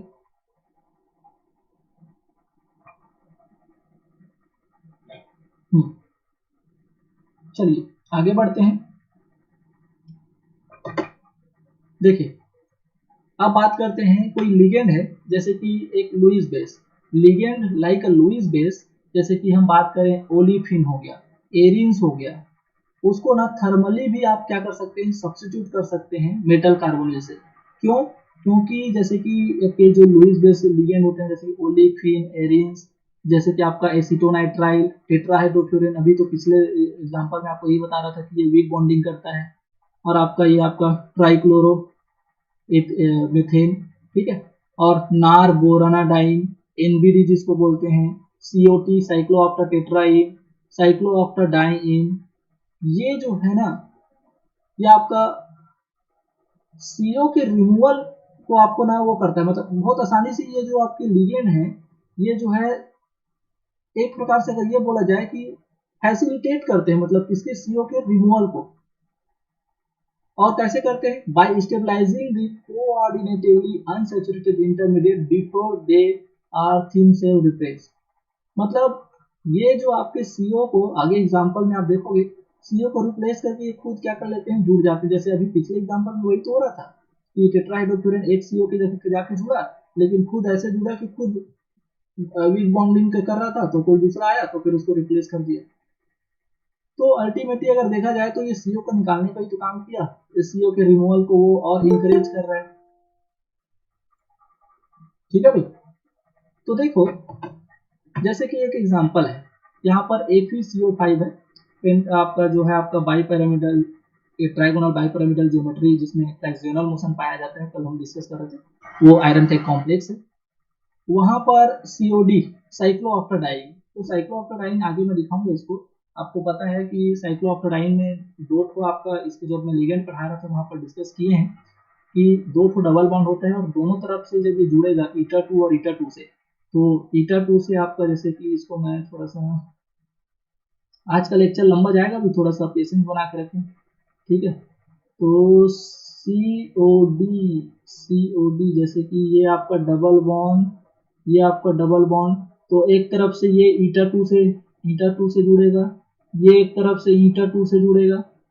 तो क्या करते हैं ये COD, इनके पास दो जगह आपके जो है eta2 से जुड़ने की टेंडेंसी होती है, तो ये ना पहले दो CO को रिप्लेस कर देते हैं, और दो CO को रिप्लेस करेंगे क्योंकि दो CO आपका, एक CO 2 इलेक्ट्रॉन, दो CO 4 इलेक्ट्रॉन, तो ये भी 4 इलेक्ट्रॉन डोनर होता है, तो 4 इलेक्ट्रॉन की जगह यहाँ पर CO को निकाल करके खुद जुड़ जाते हैं। लेकिन होता क्या है, अरे ये लोग खुद वीक होते हैं, जैसे COT, NBD, COD, CS3CN, PHF, इन लोग खुद वीक होते हैं, जुड़े तो सही, लेकिन जैसे ही कोई दूसरा लिगेंड आया जैसे कि फास्फोरस का, जैसे ट्राइक्लोरोफास्फिन आकर यहाँ पर आ गया, तो वो जो है खुद ये रिप्लेस हो जाते हैं COD से, आई मीन COD खुद रिप्लेस हो जाता है। और चूंकि फास्फोरस जो है आपका सिग्मा, क्या बोलते हैं इसको, eta1 से जुड़ने की टेंडेंसी रखता है, दैट इज eta1, अगर हेपेसिटी को छोड़ो, अगर मैं बोलूं कि 2 इलेक्ट्रॉन डोनर है ये, तो COD तो 4 इलेक्ट्रॉन देते थे, तो जब ये निकलेंगे तो इनको 4 इलेक्ट्रॉन की जरूरत पड़ेगी, तो अब फाइनली 2 PCl3 से ये रिप्लेस हो गया। तो इन लोग तो सिर्फ दिखावे के लिए, और वो बोलते हैं ना कि और झगड़ा वगड़ा कोई कहीं हो रहा है तो और चलो थोड़ा सा फूट डालने जाते हैं, वो वाला काम कर दिया। CO को निकाला तो सही, तो ऑब्वियसली PCl3 को निकालना था, लेकिन ये COD लोग जो है इसको फैसिलिटेट करने की काम कर रहे हैं। क्लियर है भाई? तो ये आपका इफेक्ट होता है इस टाइप के सॉल्वेंट और लुईस बेस के। ठीक है, अब यहाँ पर हम बात करते हैं डिफरेंट टाइप के रिएक्शंस की, जहाँ पर हम बात करेंगे क्रोमियम के हेक्सा कोऑर्डिनेटेड कार्बोनिल कॉम्प्लेक्स की। देखो यहाँ पर मैं एक सॉल्वेंट लिया हूँ जिसमें एसिटो, आप ये बोल सकते हैं कि साइनोमेथेन, ठीक है, जिसमें ये जो आपका साइनोमेथेन एक प्रकार का सॉल्वेंट है, तो उसके प्रेजेंस में अगर हम इसको रिफ्लक्स करते हैं तो साइनाइड जो है आपका क्या होता है भाई, 2 इलेक्ट्रॉन डोनर होता है। तो जब ये क्या करते हैं, 3 अगर यहाँ पर मैं लिया हूँ, 3 अगर इक्विवेलेंट इसका लेता हूँ तो ये 3 कार्बोनिल को रिप्लेस कर दिए, और 3 कार्बोनिल को रिप्लेस करके ये जो है ये कॉम्प्लेक्स बना लिए। समझ आया क्या? और मैं आपको बताऊंगा कि ये क्यों 3 निकालते हैं, और जब 3 निकालते हैं तो ये फेजियल कंडीशन में क्यों जुड़ते हैं। देखो यहाँ पर सभी NCMe NCMe NCMe ये तीनों जो हैं एक दूसरे के रेस्पेक्ट में 90 डिग्री के एंगल पर हैं, कोई वहाँ पर 180 डिग्री का नहीं है। या फिर ये बोल दो कि तीनों कार्बोनिल जो है कैसे हैं, एक दूसरे के साथ 90 डिग्री के एंगल पर हैं, कोई ऐसा कार्बोनिल है जो एक दूसरे के जस्ट अपोजिट है। समझ आ रहा है क्या अभी? तो होता क्या है, जब आप MECN दैट इज साइनोमेथेन अगर एज ए सॉल्वेंट यूज करते हैं तो वहां पर 3 MECN जो है हमेशा 3 CO को रिप्लेस कर देता है। 3 CO को रिप्लेस इसलिए करता है क्योंकि NCMe जैसे एक CO की जगह तो गया, और जैसे ही वो एक CO की जगह जाएगा तो फिर ये जो है सिर्फ क्या करता है, भर भर के इलेक्ट्रॉन देता है, सिर्फ सिग्मा डोनर होता है, तो इलेक्ट्रॉन दिए जा रहा है और मेटल के पास इलेक्ट्रॉन दिए जा रहे हैं, तो मेटल के पास इलेक्ट्रॉन और इलेक्ट्रॉन डेंसिटी और बढ़ जाती है। तो भैया कार्बोनिल तो बोलता है कि मेरे साथ तो मेटल का बैक बॉन्डिंग वाला नेचर है, तुमसे सिर्फ लेता है, मेरे को तो वो रिटर्न भी करता है। तो रिटर्न करता है दैट इज जब इलेक्ट्रॉन डेंसिटी बढ़ेगी तो भैया यहाँ से इसको इनकम हो रहा है। भैया जहाँ बोलते हैं ना कि कहीं से इनकम हो रहा है तो कहीं तो खर्च करोगे, तो ये CO की तरफ खर्च करता है, दैट इज यहाँ पर इसका जो है बॉन्डिंग जो है स्ट्रेंथ बढ़ जाता है, और जब बॉन्डिंग स्ट्रेंथ बढ़ता है तो ये वाला CO जो है ना इसकी स्ट्रेंथ इतनी हो जाती है कि अब बताओ कोई MECN जो है मेरे को रिप्लेस करके बताए। समझ आया क्या? लेकिन होता क्या है कि अभी एक ही NaCl आया है, सपोज मान लो अभी यहाँ पर CO था, तो इन CO में तो दोनों का बराबर क्या है आपका स्ट्रेंथ है, क्योंकि दोनों सेम है। तो दोनों जब सेम है एक दूसरे के ट्रांस वाले, तो होता क्या है जब दूसरा MECN आता है तो ये एक CO बढ़ जाता है, और जैसे ही ये एक CO की जगह पर दूसरा NCMe आता है तो ये सामने वाले के बॉन्ड को स्ट्रॉन्ग कर देता है। वैसे जब ये तीसरा वाला आएगा तो अपने सामने वाले का जो है बॉन्ड को क्या कर देता है, बॉन्ड स्ट्रेंथ को बढ़ा देता है। तो जब 3 जो आपके जुड़ जाते हैं तो ये तीनों के जुड़ने के कारण जो इनके सामने सामने वाले होते हैं वो इतने स्ट्रांग हो जाते हैं कि बोलते हैं कि अब हम तो नहीं निकलेंगे, और हम तो नहीं निकलेंगे दैट इज MECN जो है फर्दर 3 कार्बोनिल को रिप्लेस करने के बाद चौथे को रिप्लेस करने की क्षमता नहीं रखता, इसलिए क्या बनाता है, ये बनाता है। समझ आया क्या भाई? अरे क्लियर है? अब अगर हम आगे बढ़ें तो यही जो आपके NCMe हैं वो बोलते हैं कि भैया तुम आए तो कार्बोनिल बोलता है हमारे बीच की बॉन्डिंग को तो बढ़ा दिए, लेकिन हमारे बीच की बॉन्डिंग बढ़ गई तो हम तो हाई ट्रांस इफेक्ट शो करने लग गए, और हाई ट्रांस इफेक्ट शो करने लग गए मतलब तुम लोग सामने वाले को हम और कमजोर कर देंगे। भाई जो हेल्प कर रहा है उसी का, हमारे यहाँ यही ट्रेडिशन तो चलता है, जो और हेल्प करता है उसी की हम बुराई करना चालू कर देते हैं। तो वही है कि यहाँ पर ये जो है और वीक हो जाता है, और जैसे ही ये वीक होते हैं कोई दूसरा लिगेंड जो स्ट्रॉन्ग बॉन्डिंग कर सकता है वो जैसे ही आता है तो ये तीनों NCMe को रिप्लेस कर देता है, और जब रिप्लेस कर देगा तो देखिए जब ट्राई फेनिल फास्फिन आता है तो तीनों NCMe रिप्लेस हो गए 3 ट्राई फेनिल फास्फिन से। लेकिन अगर हम इसको नॉर्मल टेम्परेचर पर बेंजीन के साथ रिएक्शन कराते हैं, तो बताओ बेंजीन जो है 6 इलेक्ट्रॉन डोनेट कर सकता है क्या? तो ये ट्राइफेनोल्फास्फीन तो 2 इलेक्ट्रॉन देता है, इसलिए 3 लेना पड़ गया, क्योंकि भाई जितने यहाँ पर रिप्लेस होंगे उतने इलेक्ट्रॉन को प्रोवाइड तो करना पड़ेगा ना, क्योंकि ड्यूरिंग दी ऑल प्रोसेस यहाँ पर आप ये देखेंगे कि इसकी जो 18 इलेक्ट्रॉन रूल फॉलो करने की टेंडेंसी है वो प्रोडक्ट टू रिएक्टेंट मेंटेन होनी चाहिए। जितना इलेक्ट्रॉन वो रिएक्टेंट में था वही रिएक्टेंट इलेक्ट्रॉन जो है आपका प्रोडक्ट में भी मेंटेन होनी चाहिए, दैट इज तभी वो जो है आपका रिएक्शन सब्स्टिट्यूशन रिएक्शन कहलाएगा। तो देखो यहाँ पर 3 कार्बोनिल तो बचे हुए हैं और तीनों MECN को आपका बेंजीन जो है eta6 बॉन्डिंग के साथ eta6 कोऑर्डिनेशन के साथ तीनों MECN को रिप्लेस कर दिया और यहाँ पर ये 6 इलेक्ट्रॉन प्रोवाइड कराया, ये 2 इलेक्ट्रॉन प्रोवाइड कराया, ये 2 इलेक्ट्रॉन, ये 2 इलेक्ट्रॉन और क्रोमियम के पास खुद 6 इलेक्ट्रॉन, 6 6 12 और 12 6 18। तो यहाँ पर भी 18 इलेक्ट्रॉन है और शुरू में तो 18 तो ये होता ही है, गिन लेना भैया, ये मेरी गारंटी है कि 18 इलेक्ट्रॉन होता है, कल इसे ही सब तो पढ़ रहे थे। अब बताओ मेरे को, ये लो, ये एक C7 7 कार्बन रखने वाला एक लिगेंड है और जब ये आपका जुड़ता है क्रोमियम के साथ तो यहाँ पर ये तीनों MECN को, ये जो आपका इंटरमीडिएट बना है उसको रिप्लेस कर देता है। कैसे? 6 इलेक्ट्रॉन चाहिए तो 6 इलेक्ट्रॉन को ये अपने इन्वॉल्व करता है, ये आपके 2 2 4 2 6 कार्बन के साथ ये आपका eta6 लिंकेज के साथ जुड़ता है और आपका यहाँ भी ये 18 इलेक्ट्रॉन रूल को फॉलो करेगा। अरे ये वो एग्जाम्पल है जो आपके एग्जाम में या तो आ गए हैं और जो नहीं आए हैं उन्हीं की अब ये बारी है। समझ आया क्या भाई? तो ये उस टाइप के क्रोमियम के हेक्सा कार्बोनिल के आपके कॉम्प्लेक्स हैं जिनमें आपका डिसोसिएशन मैकेनिज्म के थ्रू आपका सब्स्टिट्यूशन रिएक्शन हो रहा है और इनमें उस कंप्लीट डिसोसिएशन से पहले कुछ सॉल्वेंट का इफेक्ट भी हम ऑब्जर्व कर रहे हैं। क्लियर है? आगे बढ़ें। देखो ये एग्जांपल आपका आएगा कभी दिन, इसमें अरे प्रोटॉन एनएमआर, कितने प्रोटॉन एनएमआर आएंगे, ठीक है?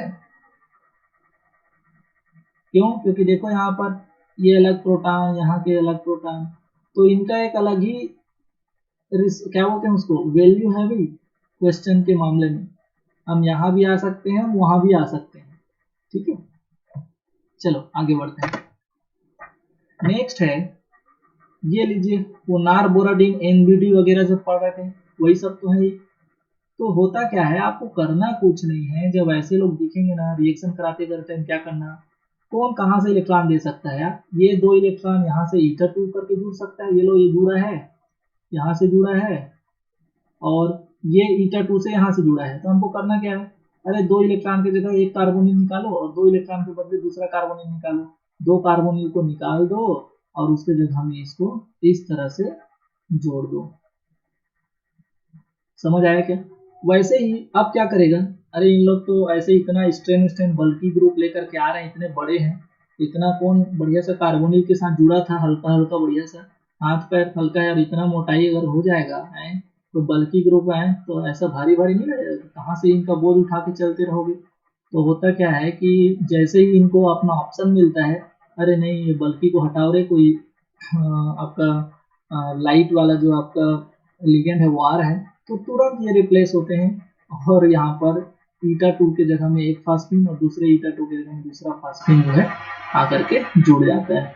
तो ये भी आपका एक प्रकार का डिसोसिएटिव मैकेनिज्म का एक एग्जांपल है। समझ आया क्यों? क्योंकि डिसोसिएटिव इसको जुड़ने के लिए आपको कार्बन को यहाँ से निकलना पड़ेगा। क्लियर है भाई? वैसे ही अगर और दूसरे एग्जांपल्स की बात करें तो ध्यान देना, ये लोग COD का जो बात कर रहा था वहां पर मैं आपको टाइम थोड़ा एक्स्ट्रा ले लिया क्योंकि यहाँ पर देखिए इसको पहले ही मैं स्ट्रक्चर को ड्रॉ कर चुका था कि अगर CrCO6 COD के साथ रिएक्शन करता है थर्मल कंडीशन में तो वहां पर ये जो CO जो है रिमूव हो जाते हैं 2 ठो। क्यों? क्योंकि कितने CO आपको रिमूव करने हैं, अरे जितने इलेक्ट्रॉन का वहां पर जुगाड़ हो रहा है उतने कार्बोनिल को वहां पर रिमूव कर दो। तो होता क्या है कि यहाँ पर COD 2 जगह से eta2 और eta2 से जुड़ सकता है तो यहाँ पर 2 कार्बोनिल की जगह ये रिप्लेस होकर के ये CrCO4 COD के फॉर्म में जुड़ जाता है। समझ आया अभी? वैसे ही अगर हम बात करें CrCO6 का, अगर हम अमोनियम ब्रोमाइड, एक टेट्राएथाइल अमोनियम ब्रोमाइड का रिएक्शन कराते हैं तो वहां पर होता क्या है, ये एक CO6 का एक CO जो है रिप्लेस हो रहा है Br- से, ठीक है। और जैसे ये Br- जुड़ेगा तो इलेक्ट्रॉन, अगर ये ऑक्सीडेशन स्टेट या न्यूट्रल एटम मेथड दोनों सेम इलेक्ट्रॉन प्रोवाइड करते हैं, यहाँ पर अगर ऑक्सीडेशन स्टेट मेथड से अगर आप जाते हैं तो Br- भी सब लिगेंड जो है आपका लुईस बेस की तरह वर्क करते हैं, दैट इज आपका इलेक्ट्रॉन पेयर डोनेट करते हैं। तो वहाँ पर Br जो भी है आपको उसे इलेक्ट्रॉन प्रोवाइड कराता है। बात ये हो जाती है कि Br जो है माइनस ऑक्सीडेशन स्टेट में होता है, क्रोमियम यहाँ पर 0 ऑक्सीडेशन स्टेट में है, तो Br माइनस होने के कारण इस पूरे कॉम्प्लेक्स में माइनस चार्ज ले लेता है, और इस माइनस चार्ज को न्यूट्रल करने के लिए आपका इलेक्ट्रोस्टैटिक अट्रैक्शन से आपका अमोनियम आयन जो है उसके सराउंडिंग में काउंटर आयन की तरह जुड़ा रहता है।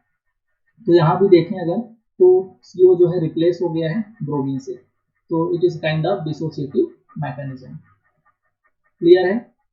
सभी जगह देख रहे होगे तो ऑलमोस्ट ये जो है थर्मल कंडीशन में ये रिएक्शन प्रोसीड होती है, सब्स्टिट्यूशन रिएक्शन, ठीक है, जिसमें ये COD ये सब का रोल होता है। रिफ्लक्स का मतलब समझते हो ना, रिफ्लक्स लैब में कराते होगे, बड़ा सा ऐसे लंबा सा एक रिफ्लक्स वाला चेम्बर लेकर के उसको हीट करते हो ताकि वो रिफ्लक्स होते जाए और वो जो ऊपर आपके रिएक्टेंट जो जा रहे हैं वो फिर से कंडेंस होकर के नीचे आए, ठीक है।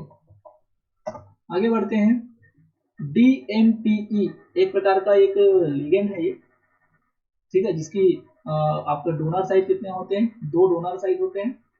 इसका स्ट्रक्चर यहाँ पर दिखाया हूँ, इसको मैं सामने अभी में रिप्रेजेंट करूंगा। तो DMP जो है 2 जगह से कोऑर्डिनेट हो सकता है, बाइडेंटेंट होता है, तो 2 CO को रिप्लेस कर देता है और 2 CO को रिप्लेस करके वहां पर ये जुड़ जाता है। आपको जोड़ना ऐसे है कि अगर बाइडेंटेंट लिगेंड है तो उन दोनों बाइडेंटेंट लिगेंड जो है एक दूसरे के हमेशा सीन होंगे, क्योंकि ये कभी ऐसा पॉसिबल ही नहीं हो सकता कि 2 बाइडेंटेंट लिगेंड जो है एक दूसरे के साथ ट्रांस कंडीशन में जुड़े। कैसे कंडीशन में जुड़ते हैं वो जुड़ते हैं आपके सीस कंडीशन में, ठीक है। हम धीरे धीरे बात करेंगे, मैं आपको पूरा कॉन्सेप्ट क्लियर कर दूंगा। आगे बढ़ते हैं कि DMP क्या होता है। तो देखो DMP जो है 1,2-bis डाइमेथाइल फास्फिनोएथेन होता है। ये लीजिए, यहाँ पर ये फास्फोरस के पास लोन पेयर होता है जिसको डोनेट कर सकता है, इस फास्फोरस के बाद भी लोन पेयर होता है जिसको डोनेट कर सकता है, that is it is act as a bidentate ligand. और रिएक्शन की बात करें तो metal carbonyl hexacoordinated metal carbonyl जब THF के साथ रिएक्शन करता है, तो जो मैं बता रहा था आपको वो लंबा चौड़ा जो वहां पर वर्ड में लिखा था उसको रिएक्शन से अगर मैं समझाऊं तो देखो टेट्राहाइड्रोक्लोरीन के पास ऑक्सीजन के पास लोन पेयर होता है, और लोन पेयर होता है तो ये जो है एक CO को रिप्लेस करके उसके साथ एक सॉल्वेटेड एक इंटरमीडिएट फॉर्म करता है। और इसी को तो बात कर रहा था कि ये इसकी सिर्फ सिग्मा डोनर होता है, एक्सेप्ट तो कर नहीं सकता, दैट इज पाई बॉन्डिंग तो कर नहीं सकता। तो मेटल के पास इलेक्ट्रॉन डेंसिटी बढ़ाया, इधर बैक बॉन्डिंग को बढ़ा दिया, दैट इज ये बॉन्ड स्ट्रांग हो गया, तो इन लोग हाई ट्रांस इफेक्ट शो करते हैं, खुद वीक हो जाते हैं, और वीक हो जाने के कारण जैसे ही कोई दूसरा आपका जैसे कि फास्फिन लिगेंड जैसे कुछ लिगेंड दूसरे जो अच्छे से इसके साथ बैक बॉन्डिंग कर सकते हैं, वो अगर आते हैं तो तुरंत इनको रिप्लेस करके फिर PPS3 सब्स्टिट्यूटेड आपका कॉम्प्लेक्स बन जाता है। क्लियर है? और ये रिएक्शन किनमें पाया जाता है, जनरली मेटल जब क्रोमियम और मॉलिब्डेनम हो, दैट इज क्रोमियम ग्रुप का मेंबर हो, तो ये रिएक्शन आने से शो करता है। चलिए आगे बढ़ते हैं और रिएक्शंस की बात करते हैं। सम रिएक्शंस ऑफ FeCO5 की आपका जो ट्राइगोनल बाइपिरामिडल का जो आपका कार्बोनिल FeCO5 का रिएक्शन है वो कैसे होता है। आपको करना क्या है, देखो जब ये इसके साथ रिएक्शन करेगा साइक्लोऑक्टा या साइक्लोऑक्टेन मतलब आपके 8 कार्बन है और एक डबल बॉन्ड है, तो ये कितने इलेक्ट्रॉन प्रोवाइड करा सकता है, 2 ही इलेक्ट्रॉन तो डोनर है। तो करना क्या है, जब ये आए तो आपको इसके बदले कितने CO निकाल सकते हो वो निकाल देना। तो ये तो सिर्फ एक ही CO को निकालने की क्षमता रखता है क्योंकि 2 ही इलेक्ट्रॉन दे सकता है। तो ये क्या कॉम्प्लेक्स बनाएगा, ये बनाएगा। जब COD आया तो जैसे पहले भी रिएक्शन कर रहा था ना कि 4 इलेक्ट्रॉन दे सकता है, इसलिए 2 कार्बोनिल को निकाला था। कहाँ से, जब क्रोमियम CrCO6 के साथ रिएक्शन कराए थे। तो यहाँ भी जब COD आएगा तो 4 इलेक्ट्रॉन दे सकता है, इसलिए 2 कार्बोनिल को निकाल देता है और ये आपका ये कॉम्प्लेक्स बनाता है। वैसे ही अगर इसकी बात करें 1,3 ब्यूटाडाइन का, तो 1,3 ब्यूटाडाइन जब सिस कंडीशन में होता है, और ऑब्वियसली ये सिस कंडीशन में आपका यहाँ पर से बॉन्ड रोटेशन पाया जाता है। अगर ट्रांस भी होता है तो पहले वो सिस में कन्वर्ट होकर के यहाँ पर इस कंडीशन में ये 2 इलेक्ट्रॉन यहाँ से दे दिया, 2 इलेक्ट्रॉन यहाँ से दे दिया, दैट इज 2 कार्बोनिल को रिप्लेस करके ये बना लेता है। क्लियर है भाई? अगर हम ध्यान दें कि अगर मैं इस मॉलिक्यूल के साथ इसको रिएक्शन कराता हूं तो ये जो है किस तरह से कैसी अपनी डेंसिटी शो कर सकता है। तो ध्यान देना, ये जो आपका डबल बॉन्डेड जोन है ना, एल्कीन वाला जो जोन है, जो कार्बन कार्बन के बीच डबल बॉन्ड है, वहां से ये eta2 linkage, that is 2 electron से यहाँ पर जुड़ने की टेंडेंसी रखता है। इसलिए ये सिर्फ एक कार्बोनिल को रिमूव करके यहाँ से आपका ये कंपाउंड बनाता है। वैसे ही अगर Br के साथ रिएक्शन करें, जैसे दैट इज Br2 है, तो Br2 तो भैया एक Br 2 इलेक्ट्रॉन डोनर, ठीक है। अब कोई बोलेगा सर यहाँ पर ये कैसे जुड़ा है, Br2 लिख दिया है, लेकिन निकाला सिर्फ एक ही किसको है, एक ही कार्बोनिल को है। क्यों? क्योंकि Br अगर ऐसे जुड़ता तो वहां पर 2 कार्बोनिल को निकालना था, ठीक है। तो यहाँ पर Br2 जो है अपने लोन पेयर को यहाँ पर Br2 लिगेंड की तरह काम कर रहा है, और यहाँ पर Br2 एक CO की जगह जाकर के जुड़ा, दैट इज ये आपका 2 इलेक्ट्रॉन डोनर है। अच्छी बात क्या है कि आपको ये देखना है कि जितना इलेक्ट्रॉन यहाँ पर है उतना ही टोटल इलेक्ट्रॉन यहाँ पर होना चाहिए। अगर एग्जांपल बताऊं तो 8 इलेक्ट्रॉन आयरन के पास और 10 इलेक्ट्रॉन कार्बोनिल के कारण, तो 18, ये 18 इलेक्ट्रॉन रूल फॉलो कर रहा है, तो यहाँ भी 18 होना चाहिए। 8 यहाँ से आयरन का, और आपका 4 दूनी 8 जो है इसका कार्बोनिल के कारण, और 2 यहाँ से इस साइक्लोऑक्टेन के कारण, तो 8 8 16 और 2 18, तो यहाँ भी 18, तो यहाँ भी 18 ही होगा। आप काउंट कर लेना, सभी में क्या होगा, 18 इलेक्ट्रॉन ही होगा। समझ आया क्या? किसी को डाउट यहाँ तक? बहुत बोलना पड़ रहा है आजकल, लेक्चर थोड़ा लंबा चल रहा है। किसी को डाउट भाई? जल्दी से रिस्पॉन्स, क्विक रिस्पॉन्स। हेलो हाँ हाँ सर, वो जब कार्बोनिल को रिप्लेस करता है, वो एक एग्जांपल था NeCN वाला, जिसमें 3 NeCN जो है 3 कार्बन को रिप्लेस करता था। तो उसमें मतलब उसका रेट क्या होगा सर? जैसे कि पहले एक ही बार में सभी तीनों को निकाल देगा, या फिर एक एक करके निकालेगा उसको? एक एक करके। तो फिर एक एक कर, तो फिर सर उसमें मतलब जैसे कि पहला कार्बोनिल निकाला और उसके बाद उस सेकंड को निकाला, तो उसमें रेट क्या होगा सर उसका? मतलब कौन सबसे फास्ट निकलेगा और कौन लेट से निकलेगा उसमें? देखो, वो रेट वेट आएगा ना, तो उस रेट को ना मैं थोड़ा आगे बताऊंगा। हाँ। क्यों? क्योंकि ऑब्वियसली जो रेट हो जाएगा वो कम हो जाएगा। क्यों? क्योंकि बैक बॉन्डिंग जो जिसके साथ, जैसे कि मेटल जो है, बैक बॉन्डिंग एक ही तो मेटल है और 6 कार्बोनिल है, तो बेचारा सबके साथ तो बैक बॉन्डिंग करेगा, तो भैया जितना क्षमता है उसको 6 लोगों के साथ बांटना पड़ेगा, ठीक है। अब समझना, अब एक NCMC आगे, मतलब कि एक ऐसा आ गया जो बैक बॉन्डिंग नहीं करता, तो वो बोलता है कि मैं बैक बॉन्डिंग नहीं करता, तो तुम अब जितना पावर है तुम्हारा 5 लोगों के साथ बांटो। तो ऑब्वियसली दूसरा कार्बोनिल जो रिप्लेस होने वाला है, वो पहले वाले जो जब कोई कार्बोनिल रिप्लेस नहीं हुआ था तो उससे ज्यादा स्ट्रॉन्ग बॉन्डिंग हो गया उनके बीच, ठीक है। तो उसको निकालने के लिए आपको ज्यादा तकलीफ रहेगा, दैट इज हाई एनर्जी लगेगा, ठीक। अब जैसे ही 2 लोग आ गए तो तीसरा जो है, अब देखो वो पूरा बैक बॉन्डिंग को 4 लोगों के साथ बांटना पड़ेगा, किसको, मेटल को, तो और ज्यादा बैक बॉन्डिंग, और ज्यादा बॉन्ड स्ट्रॉन्ग, तो और रेट कम हो जाएगा। समझ आया? Yes sir. आगे पढ़ेंगे यार, ये सब आएगा, सब आएगा। ठीक है, चलो ओके सर। हाँ, अब बात करते हैं फैक्टर्स अफेक्टिंग इन डी मैकेनिज्म। अब इतना सारा फैक्टर पढ़ने के बाद और कुछ और फैक्टर्स हैं जिसको हम डिस्कस कर लेते हैं। होता क्या है, यहाँ पर एक बहुत बढ़िया चीज मैं बता रहा हूँ कि जब कोई लिगेंड आ रहा है, एक हेक्सा कोऑर्डिनेटेड मेटल कार्बोनिल है, उसके साथ लिगेंड का हम सब्स्टिट्यूशन रिएक्शन देख रहे हैं।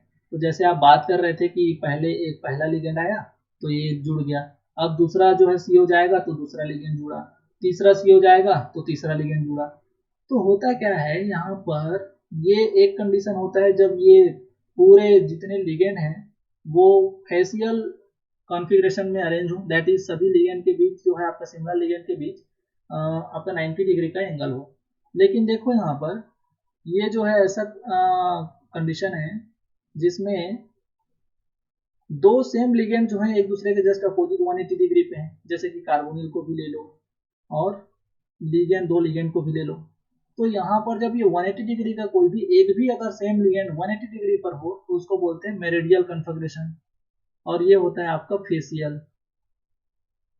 तो यहाँ पर फेसियल का ज़्यादा बनने का टेंडेंसी ज़्यादा होगा कि मेरिडियल का बनने का टेंडेंसी ज़्यादा होगा। तो ऑब्वियसली फेसियल जो है मेरिडियल से ज़्यादा बनने की टेंडेंसी रखता है, और ये आपका जो मेरिडियल है वो तभी पॉसिबिलिटी ज़्यादा बनता है जब जो लिगेंड आ रहे हैं इनकमिंग लिगेंड वो आपका बल्की हो जाए, और बल्की हो जाए तो जब ये एकदम 90 डिग्री पर हो तो ज़्यादा रिपल्सन करे। तो उस कंडीशन में क्या होता है कि अरे हमारा रिपल्सन ज़्यादा हो रहा है तो चलो यार हम थोड़ा सा एंटी 180 डिग्री पर चले जाते हैं, थोड़ा दूरी बढ़ा लेते हैं ताकि आपका रिपल्सन कम हो जाए। तो उस कंडीशन में आपका जो है मेरिडियल कॉन्फ़िगरेशन बनने के, मेरिडियल फॉर्म में आइसोमर बनने का चांसेस ज़्यादा बढ़ जाता है, नहीं तो आपका फेसियल कॉन्फ़िगरेशन रखने की टेंडेंसी ज़्यादा होती है। ठीक है, इन्हीं को मैं थोड़ा सा देख लो, यहाँ पर नोटे हो आपको मेंशन कर दिया हूँ कि phosphine do not replace all the carbonyls in complex even with a small phosphine. मतलब अगर छोटा फास्फीन भी लेते हैं जिनमें ज़्यादा क्राउडिंग ना हो, ज़्यादा रिपल्शन ना हो, तो वो लोग भी पूरे 6 के 6 कार्बोनिल को रिप्लेस नहीं कर सकते। और इसका कारण मैं आपको पहले शुरू से ही बता रहा हूँ कि जैसे ही कोई लिगेंड अगर यहाँ पर आ रहा है तो सामने तरफ बैक बॉन्डिंग को बढ़ा रहा है, ठीक है, और सामने तरफ जब बैक बॉन्डिंग को बढ़ाता है तो वो जो है वो वाला बॉन्ड नहीं टूटना चाहता। लेकिन हम यहाँ पर सिर्फ केस को किसके साथ देख रहे हैं, फास्फीन के साथ। तो फास्फीन के साथ अगर केस देखा जाता है तो ये फास्फीन जो है सिर्फ 3 लिगेंड को वो रिप्लेस कर सकता है, 3 कार्बोनिल को रिप्लेस कर पाता है as compared to all carbonyls. ठीक है, तो 6 के 6 को रिप्लेस नहीं कर सकता। ये केस किसके साथ बता रहा हूँ मैं, आपके कार्बोनिल के फास्फीन के साथ बता रहा हूँ। तो सबसे पहले अगर ये सभी को नहीं कर सकता तो कितने को कर पाएगा, तो ऑब्वियसली ये जो है आपका 3 कार्बोनिल मतलब फेसियल तक ही ये प्रोसीड कर सकता है। अगर कोई जैसे कि मोलिब्डेनम कार्बोनिल है आपका हेक्साकोऑर्डिनेटेड, वो एकदम रेयरली प्रोसीड होता है। वो भी कहाँ तक प्रोसीड होता है, वो facial MoCO3L3 that is 3 CO बस रिप्लेस हो है और इससे आगे रिप्लेस नहीं कर सकता। ये जो होता है आपका this is in a part because the phosphine are much more electron donating than the carbonyl they replace. Discuss पहले ही कर चुके हैं, हम बार बार वही चीज कर रहे हैं कि उतनी पावर नहीं होती उसके पास जितना कार्बोनिल के पास होता है। तो ये सिर्फ डोनेट करते हैं इधर से इलेक्ट्रॉन और उसका फायदा सामने वाले CO को हो जाता है और उसकी बैक बॉन्डिंग बढ़ जाती है, तो आपका बॉन्ड स्ट्रेंथ बढ़ जाता है जिसके कारण वो रिप्लेस नहीं हो पाते आसानी से। ठीक है, the remaining CO therefore benefits for the increased back donation and or more tightly held। मतलब बैक बॉन्डिंग से आपका यहाँ पर ज्यादा स्ट्रॉन्ग बॉन्ड बन जाता है। यही सब समझाया हूँ, उन्हीं चीजों को मैं मेंशन कर रहा हूँ। आप कॉपी पेन लेके बैठा करें, जो चीज मैं यहाँ पर मेंशन नहीं करता उन चीजों को आप लिख लिया करें जो मैं बोलता हूँ। ठीक है, तो अल्टीमेटली ये बोला जाए तो the facial stereochemistry is preferred electronic to the meridional arrangement because CO has higher trans effect than PR3 and substitution then the substitution trans to CO continues until no trans NCO CO group are left. मतलब कब तक आपका replacement होता है, जब तक दो opposite CO present हो। जैसे कि यहाँ पर पहला वाला आपका ये हो गया, रिप्लेस हो गया, तो ये वाला अब नहीं होगा, रिप्लेस नहीं होगा। कौन होगा? अभी भी दो अपोजिट CO बचे हैं, तो एक CO अभी फिर से रिप्लेस हो सकता है। तो चलो ये हो गया, तो अब इसके सामने वाला CO नहीं होगा। ठीक है, अब कौन बचा? दो CO और बचे हैं एक दूसरे के अपोजिट वाले। तो तब तक आपका रिप्लेसमेंट होता है जब तक दो CO जो है एक दूसरे के साथ 180 डिग्री के साथ प्रेजेंट हो। जैसे ही यहाँ सब खत्म हो जाते हैं, जैसे तीसरे वाले में अब कोई ऐसा CO नहीं है जो एक दूसरे के साथ क्या हो, अपोजिट में जुड़े हो, तो वहां पर आपका रिप्लेसमेंट और आगे रुक जाता है। अब बोलेगा कोई कि इस मेरिडियल वाले में रिप्लेस होना चाहिए क्या सर? ना, यहाँ तो दोनों CO सेम है, अलग अलग है, मतलब 180 डिग्री पर है। यहाँ ये अरेंजमेंट इसलिए होता है, ये अरेंजमेंट तभी पॉसिबल जाता है, या ऐसा कंडीशन तभी जाता है जब ऐसा लिगेंड वहां पर जुड़े जो आपका बल्कि हो। जैसे कि ये PR3 है, R को आप एकदम से बड़ा सा साइक्लोऑक्टेन ले लो, ठीक है, या और कोई भी आपका ट्रायल एल्काइल ग्रुप ले लो आप, आइसोब्यूटाइल, ये सब। तो उस कंडीशन में स्टेरिकली हिंड्रेंस को कम करने के लिए वहां पर मेरिडियल अरेंजमेंट होता है। क्लियर है अभी? आगे बढ़ते हैं। और अगर बात करें फैक्टर्स की, बहुत लंबा लेक्चर है आज का, ठीक है। The rate of CO substitution in 6 coordinated metal carbonyls often decrease। कैसे डिक्रीज होता है? As more strongly basic ligand like phosphine and phosphite replace CO। जो आप पूछ रहे थे वही है कि जो रेट ऑफ CO का सब्स्टिट्यूशन है वो डिक्रीज होता है। कैसे? जब कोई more strongly basic ligand, more strongly basic मतलब जो सिर्फ देने का काम करता है, उतना अच्छा लेने का काम नहीं करता, तो उस कंडीशन में रेट जो आप CO का सब्स्टिट्यूशन का है वो डिक्रीज हो जाता है। With bulky phosphine ligand further substitution में be thermodynamically unfavourable because of the ligand crowding. और जब बल्कि फॉस्फीन अगर आपको यूज होता है तो इतना कम हो जाता है रेट ऑफ सब्स्टिट्यूशन कि वो थर्मोडायनेमिकली फेवर ही नहीं करता, और लिगेंड क्राउडिंग के कारण वहां पर ये सब्स्टिट्यूशन रुक जाता है। When phosphine ligand act as a strong sigma donor and poorer pi acceptor, that is a net donor ligand। वही तो बोल रहा हूँ कि बेचारा सिर्फ देने का काम कर रहा है, लेने का काम नहीं कर पा रहा है, that is poorer pi acceptor ligand है, तो वहां पर हम ये बोलेंगे कि ये सिर्फ डोनेशन का काम कर रहा है। अल्टीमेटली देखा जाए तो उस कंडीशन में जो CO लिगेंड रिप्लेस हो रहा है, that is pi acceptor ligand, electron density metal पर इंक्रीज हो जाती है। जो मैं आपको बता रहा था, बार बार समझा रहा था, वही चीजों को यहाँ पर मेंशन किया है मैंने वर्डों में, ठीक है। On the metal and the remaining CO ligand bind more tightly, that is back bonding increases, therefore reduce the rate of CO dissociative substitution। The donor ability of the phosphine and phosphite follow the order।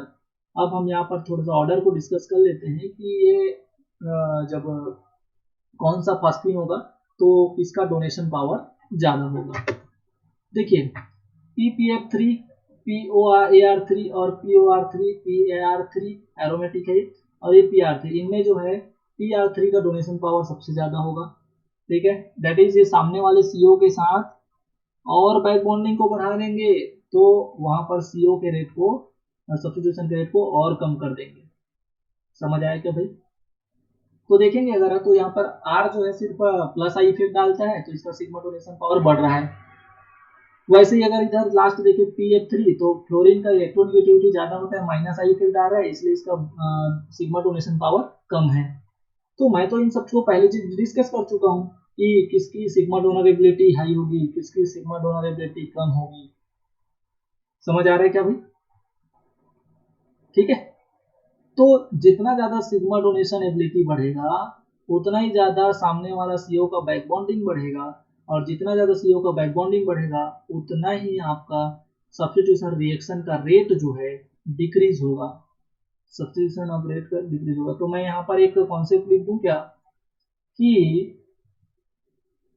Rate of CO substitution is inversely proportional to the sigma donation of ligand.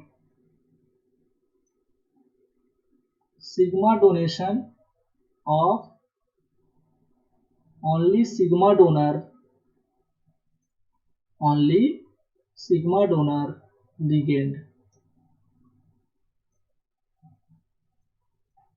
Clear है? आगे बढ़ते हैं। और factors की अगर बात करें तो देखिए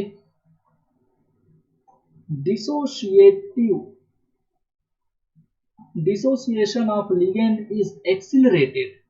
अब हम डिक्रीज तो देख लिए, अब हम बात करेंगे accelerated for bulky ligand with increased cone angle. जैसे कि अगर इसको समझने की कोशिश करें, एग्जांपल अगर लें तो for example the NiPr34 with cone angle 180 degree is slightly dissociated, मतलब उतना आसानी से डिसोसिएट नहीं होता, लेकिन the complex of nickel P tertiary butyl, देखो यहाँ पर ये जो R है ना, ये R को अब छोटा ना लेकर के बल्कि R ले लिया, ये टर्सरी ब्यूटाइल को ले लिया, तो इतना बल्कि हो जाता है कि बेचारा निकिल उसको झेल नहीं पा रहा है। तो जब झेल नहीं पा रहा है तो इनके बीच रिपल्सन होने के कारण इनका कोन एंगल क्या हो जाता है 182 डिग्री, और ये जो है आसानी से डिसोसिएट हो जाते हैं, बहुत जल्दी ये टूट जाते हैं। तो यहाँ पर आप बोल सकते हैं the ligand try tertiary butyl phosphine is so bulky that the 14 electron complex PT P tertiary butyl 3,2 can isolate it। ये आएगा क्वेश्चन, कहीं आए चाहे ना आए, मेरे टेस्ट में जरूर आएगा, क्योंकि ये एक्सेप्शन है जिसका आपका क्या बोलोगे आप कि ये जो है 16 इलेक्ट्रॉन को फॉलो नहीं कर रहा है, ये कितना फॉलो कर रहा है 14 इलेक्ट्रॉन, और 14 इलेक्ट्रॉन होते हुए भी ये जो है आइसोलेटेड है, दैट इज इसको अगर आप आइसोलेट कर पाए दैट इज ये एग्जिस्ट करता है।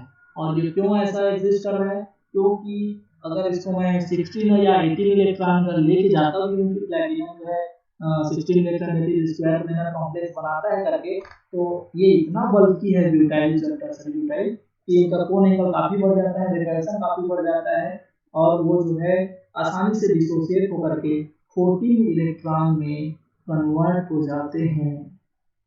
समझ आया क्या? तो इसको आप अलग से नोट करके लिखेंगे कि बताओ ऐसा कौन सा कॉम्प्लेक्स है जो 18 इलेक्ट्रॉन को फॉलो ना करते हुए भी आइसोलेट किया गया है। देखिए भाई, let us discuss the substitution reaction of nickel tetracarbonyl complex। निकल के यहाँ पर जो टेट्राकार्बोनिल जो आपके स्क्वायर कॉम्प्लेक्स है उनका सब्स्टिट्यूशन रिएक्शन है। जब एक लिगेंड जो है CO को रिप्लेस कर रहा है तो ये NiCO3L, यहाँ पर आप देख रहे होंगे कि कंप्लीट डिसोसिएशन हो जा रहा है निकल का, CO जो है कंप्लीट आपके चारों के चारों जो है कार्बोनिल लिगेंड से सब्स्टिट्यूट हो रहे हैं, और जहाँ पर L जो है वो जो आपके लिगेंड जो आप रिप्लेस कर रहे हैं वो क्या होने चाहिए, फास्फीन या फास्फाइड्स। ठीक है, वैसे अगर आगे बढ़ते हैं, on moving forward to the reaction, the rate of reaction will be decreased, the two ligands are readily replaced to form nickel CO2L2, but the last two are much less reactive। obviously bike bonding इतना बढ़ जाएगा क्योंकि उतना आसान नहीं होगा सामने वाले को और आगे रिप्लेस करना, लेकिन हाँ यहाँ पर इनमें रिप्लेसमेंट पाई जाती है। हाँ, rate of reaction will be decrease but reaction can be proceed. अगर और बात करें Fe की रिएक्शंस की, तो ये FeCO5 का थोड़ा डिफरेंट टाइप का रिएक्शन यहाँ पर दिखाया गया है। इसमें यूज ऑफ इलेक्ट्रॉन को दिखाया गया है। सबसे पहले यहाँ पर लिगेंड नहीं आ रहे हैं बल्कि यहाँ पर इलेक्ट्रॉन्स आ रहे हैं, और जैसे ही इलेक्ट्रॉन्स आएंगे तो ये इलेक्ट्रॉन्स यहाँ पर ऐड हो जाता है, दैट इज आयरन जो है रिड्यूस हो जाता है और यहाँ पर ये 18 इलेक्ट्रॉन से 19 इलेक्ट्रॉन में कन्वर्ट हो जाता है और 19 इलेक्ट्रॉन में जब ये कन्वर्ट होगा तो वहाँ पर फर्दर ये रिएक्टिव हो जाता है और रिएक्टिव होकर के ये CO को रिमूव करके यहाँ पर 2 इलेक्ट्रॉन आप काम कम कर दीजिए तो यहाँ पर ये क्या हो जाता है, कितना इलेक्ट्रॉन हो जाएगा, 2 कम कर दोगे तो 17 इलेक्ट्रॉन स्पीसीज में कन्वर्ट हो जाता है। अब देखिए जब इस कंडीशन में आने के बाद लिगेंड जो है इससे जुड़ जाता है और फिर से फर्दर पेंटा कोऑर्डिनेटेड कॉम्प्लेक्स बना लेता है। अब अगर आप ध्यान दोगे तो यहाँ पर ये अभी बना क्या है, ये एक 19 इलेक्ट्रॉन स्पीसीज बना है जिसमें एक CO जो है दूसरे लिगेंड से रिप्लेस हो गया। अब होता क्या है, दूसरा वाला FeCO5 यहाँ पर आता है और वो दूसरा वाला FeCO5 जो ये इलेक्ट्रॉन ये जो आपके यहाँ पर इस रिएक्शन को प्रोसीड करने के लिए प्रोवाइड कराया जाता है, उस इलेक्ट्रॉन को ये FeCO5 फर्दर ये यहाँ से इलेक्ट्रॉन इस सोर्स का काम कर देता है और इसको इलेक्ट्रॉन दे देता है और ये फिर FeCO5 माइनस जो कि यहाँ पर 19 इलेक्ट्रॉन वाला बना रहता है वैसे बना लेता है और फाइनली यहाँ पर क्या छोड़ देता है, FeCO4L और यहाँ पर ये जो है 18 इलेक्ट्रॉन को फॉलो कर रहे हैं। तो पूरा अगर मैं इस रिएक्शन को एनालाइज करूँ तो मिला क्या मेरे को, यहाँ पर एक कार्बोनिल जो है लिगेंड से रिप्लेस हो गया, ये भी 18 था और ये भी 18 था, उस बीच में यहाँ पर इलेक्ट्रॉन जो है इलेक्ट्रॉन का reduction that is electron reduction reactions के थ्रू भी यहाँ पर सब्स्टिट्यूशन रिएक्शन को यहाँ पर आइडेंटिफाई किया गया। ठीक है, चलिए कुछ और रिएक्शन देख लेते हैं, ऑलमोस्ट खत्म होने वाला है, अब कुछ रिएक्शंस और बच गए हैं। अगर और आगे रिएक्शंस की बात करें तो यहाँ पर देखिए IR4CO12 जिसमें 6 मेटल बॉन्ड पढ़ाया था, उसमें देखा गया कि जब ये 2PPS3 reaction I mean triphenyl phosphate के साथ रिएक्शन किया गया तो ये 2 Fe कार्बोनिल को रिप्लेस करके यहाँ पर सब्स्टिट्यूशन रिएक्शन को प्रोसीड करता है। ठीक है, वैसे अगर बात करें FeCO5 की तो आपका ट्राइफेनिल फॉस्फेट जो है एक CO को रिप्लेस करके आपका सब्स्टिट्यूटेड कॉम्प्लेक्स बनाता है। फर्दर आप PPS3 को अगर आप रिप्लेस करते हैं तो ये आपका ApCO3 PPS3 ट्वाइस में कन्वर्ट हो जाता है। तो आप ये अब इतना आसान हो गया है कि इन सभी चीज़ों को आप देख के जान सकते हैं कि these are follows dissociative mechanism for the substitution reaction in metal carbonate। यहाँ पर निकिल जो है ट्राइफ्लोरोफॉस्फेट के साथ आपका रिएक्शन करके 2 कार्बोनिल को रिमूव कर देता है। ठीक है, वैसे अगर ये PR3 की अगर बात करें तो ये टंगस्टन का जो आपका हेक्सा कोऑर्डिनेटेड कॉम्प्लेक्स है वो 3, इसको हम पहले भी पढ़ चुके हैं क्रोमियम वगैरह के साथ कि 3 को ये आपका रिप्लेस कर सकता है और जब 3 को रिप्लेस करेगा तो इसका अरेंजमेंट कैसा होना चाहिए, फेसियल होना चाहिए। क्यों? क्योंकि फेसियल कंडीशन में ये जो है आपका अरेंजमेंट ऑक्यूपाई करने की टेंडेंसी रखता है। ठीक है, वैसे अगर CrCO6 की बात करें और उसको NO ग्रुप से अगर रिएक्शन कराएं तो वहां पर NO जो है 2 CO को रिप्लेस कर देता है और ये कॉम्प्लेक्स आपका बनाता है।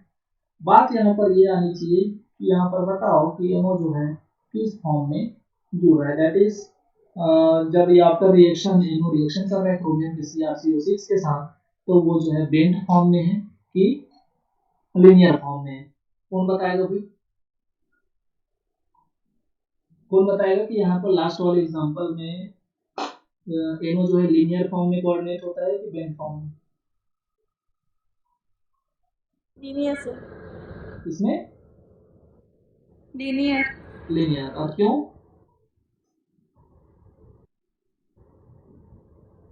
सर यहाँ 3 कार्बोनिल निकल रहे हैं तो 6 इलेक्ट्रॉन। वेरी गुड, और 6 इलेक्ट्रॉन निकलेंगे तो NO जब लीनियर फॉर्म में होगा दैट इज 3 इलेक्ट्रॉन जब डोनेट करेगा तो 3 कार्बोनिल को निकाल पाएगा, है ना? Good, that is in reactant and product both follows 18 electron rule. That is जो रिएक्टेंट जितना इलेक्ट्रॉन कंटेन करेगा उतना ही इलेक्ट्रॉन आपका प्रोडक्ट भी कंटेन करना चाहिए। ठीक है, आगे बढ़ते हैं, बात करते हैं। हाँ, ये उसी चीज यहाँ पर मैं मेंशन किया हूँ, 2 NO ligands always replace 3 carbonyl ligands. Some dissociative substitution reaction are accelerated by the using amines and metachloroperbenzoic acid (MCPBA). The metachloroperbenzoic acid oxidize the amine into oxides. तो चलो यहाँ पर कुछ रिएक्शन देख लेते हैं जो आपको डिसोसिएटिव सब्स्टिट्यूशन रिएक्शन जिसको एक्सीलरेट हो जाता है, दैट इज इंक्रीज कर देता है, दैट इज अ कैटलिस्ट की तरह काम करता है। ठीक है, तो पहले होता क्या है, एमीन्स है और मेटाक्लोरोपर्बेंजोइक एसिड है। तो ये लो, ये एक एमीन्स है और एमीन्स मेटाक्लोरोपर्बेंजोइक एसिड के साथ जब रिएक्शन करता है तो ये आपका ऑक्सीडाइज कर देता है एमीन्स को और ऑक्सीजन जो है इस तरह से यहाँ पर आकर के जुड़ जाता है। वैसे ही आपका एक पायराडीन में लेकर के यहाँ पर दूसरा एक ट्राइएल्काइल एमीन लेते हैं तो वहाँ भी ये नाइट्रोजन जो है आपका ऑक्सीजन के साथ जुड़ जाता है, दैट इज MCPBA जो है वहाँ पर इस एमीन को ऑक्सीडाइज कर देता है। अब होता क्या है, ये ऑक्सीडाइज जो एमीन है वो आपका रिएक्शन करता है मेटल के साथ। तो ध्यान देना, तो ये जो आपका एमीन ऑक्साइड है वो अटैक करता है कार्बन ऑक्सीओ लिगेंड। और देखिए इसको मैं यहाँ पर मेंशन किया हूँ, ये आपका ऑक्सीडाइज्ड आपका एमीन है, ठीक है, और यहाँ पर ये माइनस है। और आप सबको पता होगा कि कार्बोनिल का कार्बन जो है आपका एक इलेक्ट्रोफिलिक सेंटर होता है, इसको इलेक्ट्रॉन चाहिए होता है।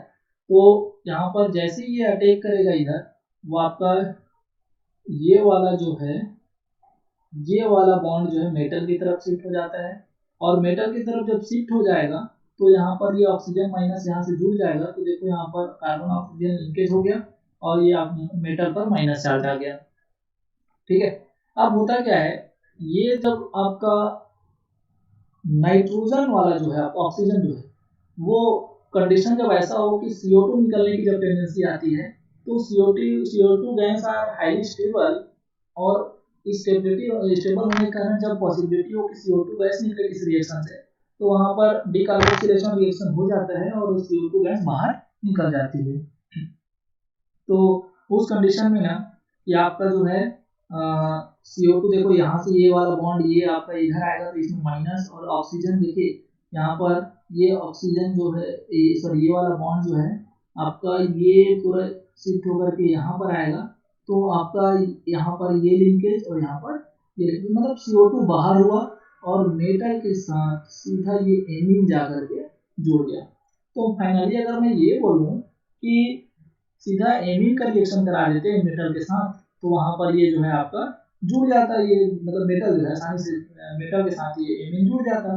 लेकिन मेटाक्लोरोपर्बेंजोइक एसिड के साथ जब रिएक्शन कराया गया तो इनके रेट में जो है इंक्रीज, मतलब हायर रेट आपको जो है हाई स्पीड आपके बोल सकते हैं रेट जो है बढ़ा हुआ मिला आपको। तो MCPBA कर क्या रहा था, इसको ऑक्सीडाइज कर रहा था एमीन्स को और फिर फर्दर ये जो है ऑक्सीडाइज करने के कारण ऑक्सीजन की जो है न्यूक्लियोफिलिसिटी बढ़ गई और न्यूक्लियोफिलिसिटी जब ऑक्सीजन की बढ़ जाती है तो वहां पर ये आसानी से अटैक करता है कार्बन इलेक्ट्रोफिलिक कार्बन पर। क्लियर है। अब होता क्या है, ये फर्दर रिएक्शन करते हैं, ये जो आपका एमीन जुड़ गया मेटल के साथ वो फर्दर रिएक्शन करते हैं विद द इनकमिंग लिगेंड, जैसे कि आपका फास्फीन हो गया या और कोई भी आपका लिगेंड जो इनकमिंग लिगेंड है, तो वहां पर ये एमीन्स जो हैं रिप्लेस हो जाते हैं, ये NMe3 रिप्लेस हो गए फास्फीन के साथ और आपका फास्फीन सब्स्टिट्यूटेड आपका मेटल कार्बोनिक्स या मेटल कॉम्प्लेक्स ऑब्टेन हो जाता है। तो ये भी एक प्रकार का आपका डिसोसिएटिव मैकेनिज्म का एग्जांपल है। चलिए अब बात करता हूँ लास्ट टॉपिक आज का, फोटोकेमिकल सब्स्टिट्यूशन। फोटोकेमिकल सब्स्टिट्यूशन को मैं और पहले भी डिस्कस किया, जैसे कि रिफ्लक्स करो रे, CO को निकालो बाहर और बाकी जो लिगेंड्स हैं जैसे कि COD है, COT है, नारबोराडाइन है, उनको आप ऐड करो करके, तो वही सब है फोटोकेमिकल सब्स्टिट्यूशन की बात है। वहां पर गर्म कर रहे थे, थर्मल रिएक्शन हो रहा था, यहाँ पर फोटोकेमिकल रिएक्शन होगी। तो होता क्या है, photochemical substitution of CO usually leads in the formation of monosubstituted because photochemical excitation of metal carbonyls with the coordination sphere of mixed substituent causes the dissociation of ligand which is the most labile, most weakly bonded in the ground state। अरे होता कुछ नहीं है, इन सभी को हम पहले भी डिस्कस कर चुके हैं, टेट्राहाइड्रोक्लोरिन, MECN और आपका एल्कीन और आपका एरोमेटिक रिंग वगैरह जो होते हैं जो आपके सिर्फ बेस की तरह काम करते हैं, बैक बॉन्डिंग ज़्यादा इन्वॉल्व नहीं कर पाते, उन लोग जो है रिप्लेस हो जाते हैं। जैसे कि अगर बात करें यहाँ पर WCO6 फास्फीन के साथ रिएक्शन करता है अगर फोटोकेमिकल कंडीशन में, तो वो जो है आपका CO को रिप्लेस कर देता है, फास्फीन जो है, और एक CO को बाहर करके उसका जगह ले लेता है। वैसे अगर टेट्राहाइड्रोफ्यूरेन को अगर फोटोकेमिकल रिएक्शन में इन्वॉल्व करते हैं तो वहाँ पर CO जो है रिप्लेस हो जाता है THF से, और फर्दर अगर और आप प्रोवाइड करते हैं फास्फीन, तो चूंकि THF और मेटल का जो है बॉन्डिंग है वो वीक होता है, टेट्राहाइड्रोफ्यूरेन जो ओनली सिग्मा बॉन्डिंग का काम करता है, इसलिए फास्फीन के साथ कांटेक्ट में आने पर ये टेट्राहाइड्रोफ्यूरेन रिमूव हो जाता है और अल्टीमेटली फास्फीन जो है सब्स्टिट्यूटेड कॉम्प्लेक्स बनता है। इसको बोलते हैं सॉल्वेटेड इंटरमीडिएट। देखिए वैसे ही अगर बात करें ApCO5 सिस साइक्लोऑक्टेन, इस रिएक्शन को पहले भी हम देख चुके हैं। तो यहाँ पर ये जो है आपका एक CO को रिप्लेस करके ये आपका कॉम्प्लेक्स बना देता है। फिर से अगर कोई दूसरा आपका सिस ऑक्टेन आया तो फिर एक CO को बाहर करके ये जो है आपका CO3Fe आपको साइक्लोऑक्टेन के साथ जुड़ करके ईटा 2 कंडीशन में जुड़ जाता है और आगे नहीं बढ़ता, क्योंकि काफी बड़ा लिगेंड है, स्टेरिक इंडेक्स काम करता है, अपोजिट डायरेक्शन में ये दो तो जुड़े रहते हैं। लास्ट अगर बात करें तो कुछ सब्स्टिट्यूटेड कार्बोनिल जो आपकी हेप्टिसिटी में चेंजेस करते हैं फोटोकेमिकल रिएक्शन के, ये इंपॉर्टेंट है, इसको थोड़ा सा ध्यान देना, ठीक है।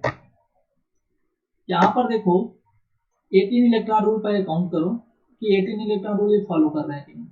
तो ध्यान देना यहाँ पर मेटल का 7, कार्बोनिल का 10 और यहाँ से ईटा 1 कंडीशन में है तो ईटा 1 कंडीशन में 1 इलेक्ट्रॉन, तो ये 18 इलेक्ट्रॉन रूल को फॉलो कर रहा है। होता क्या है जब ये फोटोकेमिकल रिएक्शन करता है, ये रिएक्शन आपका उसमें आ चुका है प्रीवियस ईयर क्वेश्चन में, ठीक है। ये फोटोकेमिकल रिएक्शन आपके कहीं ना कहीं एक स्टेप में पूछ सकता है और ये ऐसी आपकी जरूरी ऐसे क्वेश्चन है जो आपको बनेंगे क्योंकि इसमें हेप्टिसिटी में चेंजेस आता है। तो होता क्या है जब इनको फोटोकेमिकल रिएक्शन से इन्वॉल्व किया जाता है तो ऑब्वियसली गर्म करोगे तो या उसको एनर्जी प्रोवाइड करोगे तो वहाँ तो एंट्रोपी बढ़ेगी, तो एंट्रोपी बढ़ेगी तो होता क्या है कि CO जो है ना रिमूव हो जाता है। और CO का एक CO क्यों रिमूव होता है, क्योंकि इसको तो एक CO रिमूव होने से इसको 2 इलेक्ट्रॉन का लॉस होगा, तो अगर कोई इसको 2 इलेक्ट्रॉन अगर कोई यहीं पर देने वाला मिल जाए तो वो आसानी से CO बाहर कर सकता है। तो देखो ये ईटा 1 में से जुड़ा हुआ है, ये ईटा 1 लिंकेज है और ये ईटा 1 लिंकेज जब अब यहीं पर देखो यहाँ पर ये जो है ईटा 3 में कन्वर्ट हो गया, तो ईटा 3 में कन्वर्ट हो गया तो इससे इसको 3 इलेक्ट्रॉन मिला, मैग्नीज से 7, ठीक है, और आपका कार्बोनिल से 8, तो 7 3 10 और 18, तो अभी भी आपका जो है 18 इलेक्ट्रॉन फॉलो कर रहा है, अभी भी 8 इलेक्ट्रॉन फॉलो कर रहा है। तो इसके CO के निकलने से इसको कोई ज्यादा फर्क नहीं पड़ा, ये अभी भी ये इनको फॉलो कर रहा है। लेकिन हाँ एक ऐसा फोटोकेमिकल रिएक्शन है जिसमें हेप्टिसिटी जो है ईटा 1 से ईटा 3 चेंज हो गई, क्लियर है। और दूसरा अगर एग्जांपल की बात करें तो यहाँ पर देखिए ये जो है ईटा 3 से जुड़ा हुआ है, 8 इलेक्ट्रॉन कोनिक कितना होता है कार्बोनिल कोबाल्ट का 9, और यहाँ पर इसके कारण 6 9 6 15 और 15 और 3 18। लेकिन जब ये फोटोकेमिकल रिएक्शन में इन्वॉल्व होता है तो ये 2 इलेक्ट्रॉन ये पूरा ईटा 3 से ईटा 5 में कन्वर्ट हो जाता है, और ईटा 5 में जब ये कन्वर्ट होता है तो 2 इलेक्ट्रॉन आप ये खुद और एक्स्ट्रा देने लग गया, तो एक CO को बाहर कर देता है और एंट्रोपी बढ़ जाती है। यहाँ पर एक CO बाहर हुआ, ये माइनस CO यहाँ पर दिखाए हूँ, क्योंकि जहाँ भी एक CO बाहर हुआ है तो एंट्रोपी बढ़ रही है, ठीक है। और ऑब्वियसली रिएक्शन कभी प्रोसीड होता है तो जब इसमें एंट्रोपी बढ़ती है तो थर्मोडायनेमिक्स उसको फेवर करता है, ठीक है। एक एग्जांपल और अगर देखें तो ध्यान देना, यहाँ पर ये इसका 18 इलेक्ट्रॉन अगर काउंट करोगे तो टंगस्टन में 18 इलेक्ट्रॉन हो रहा होगा, क्योंकि 6 इलेक्ट्रॉन तो टंगस्टन का, इधर से कितना ईटा 5 5 इलेक्ट्रॉन, और 5 इलेक्ट्रॉन से यहाँ पर 6 5 11 हो गए, 2 यहाँ से 13 और 2 15 और यहाँ से 1 कितना, तो देखो क्रोमियम 6 और ये 7 और 3 10 और 1 11 और 5 16, तो ये 16 इलेक्ट्रॉन रूल फॉलो कर रहा है। अरे टेट्रा कोऑर्डिनेटेड तो है, ठीक है, 16 इलेक्ट्रॉन रूल को फॉलो कर रहा है। लेकिन जब इस टेम्परेचर आपको जो थर्मल कंडीशन प्रोवाइड कराया जाता है तो ये जो है CO को, एक CO को निकाल देता है, क्योंकि ये eta1 जो है अब eta3 से जुड़ जाता है, और eta3 से जुड़ जाता है तो अभी भी ये 16 को फॉलो कर रहा होगा। चेक कर लीजिए, यहाँ पर आपके टंगस्टन का 6 और 5 इधर का, 6 5 11, 11 और 3 14, और 14 और 2 16। तो जो इलेक्ट्रॉन ये रिएक्टेंट में था वो अभी भी प्रोडक्ट में है। अब ये रिएक्शन थर्मल और फोटोकेमिकल है, तो ये CO जो है रिप्लेस हो रहे हैं, सॉरी CO का जो यहाँ पर रिमूवल हो रहा है। हाँ, यहाँ पर हेप्टिसिटी चेंज हो रही है, ये ध्यान रखेंगे आप। यहाँ पर किसी भी प्रकार का कोई दूसरा लिगेंड इसको सब्स्टिट्यूट नहीं किया। इसमें क्या हो रही है, सिर्फ हेप्टिसिटी eta1 से eta3, eta3 से eta5, तो कभी eta1 से eta3 जा रहा है। क्लियर है भाई? अरे क्लियर है। ये था आपका फोटोकेमिकल रिएक्शन। सभी जितने भी मैंने आपको यहाँ पर डिस्कस किया है वो सभी मैं आपको PDF प्रोवाइड करा दूंगा, और जो जो चीज़ें मैं यहाँ पर बोल रहा हूँ उन चीज़ों को आप आई होप कि नोट डाउन किए होंगे, क्योंकि सभी चीज़ों को यहाँ पर लिखना पॉसिबल नहीं है। सो फाइनली ये लेक्चर आपका ख़त्म होता है। थोड़ा लंबा लेक्चर था, thanks for your kind attention. किसी को कोई डाउट? सर 2 घंटा ज्यादा लगा था।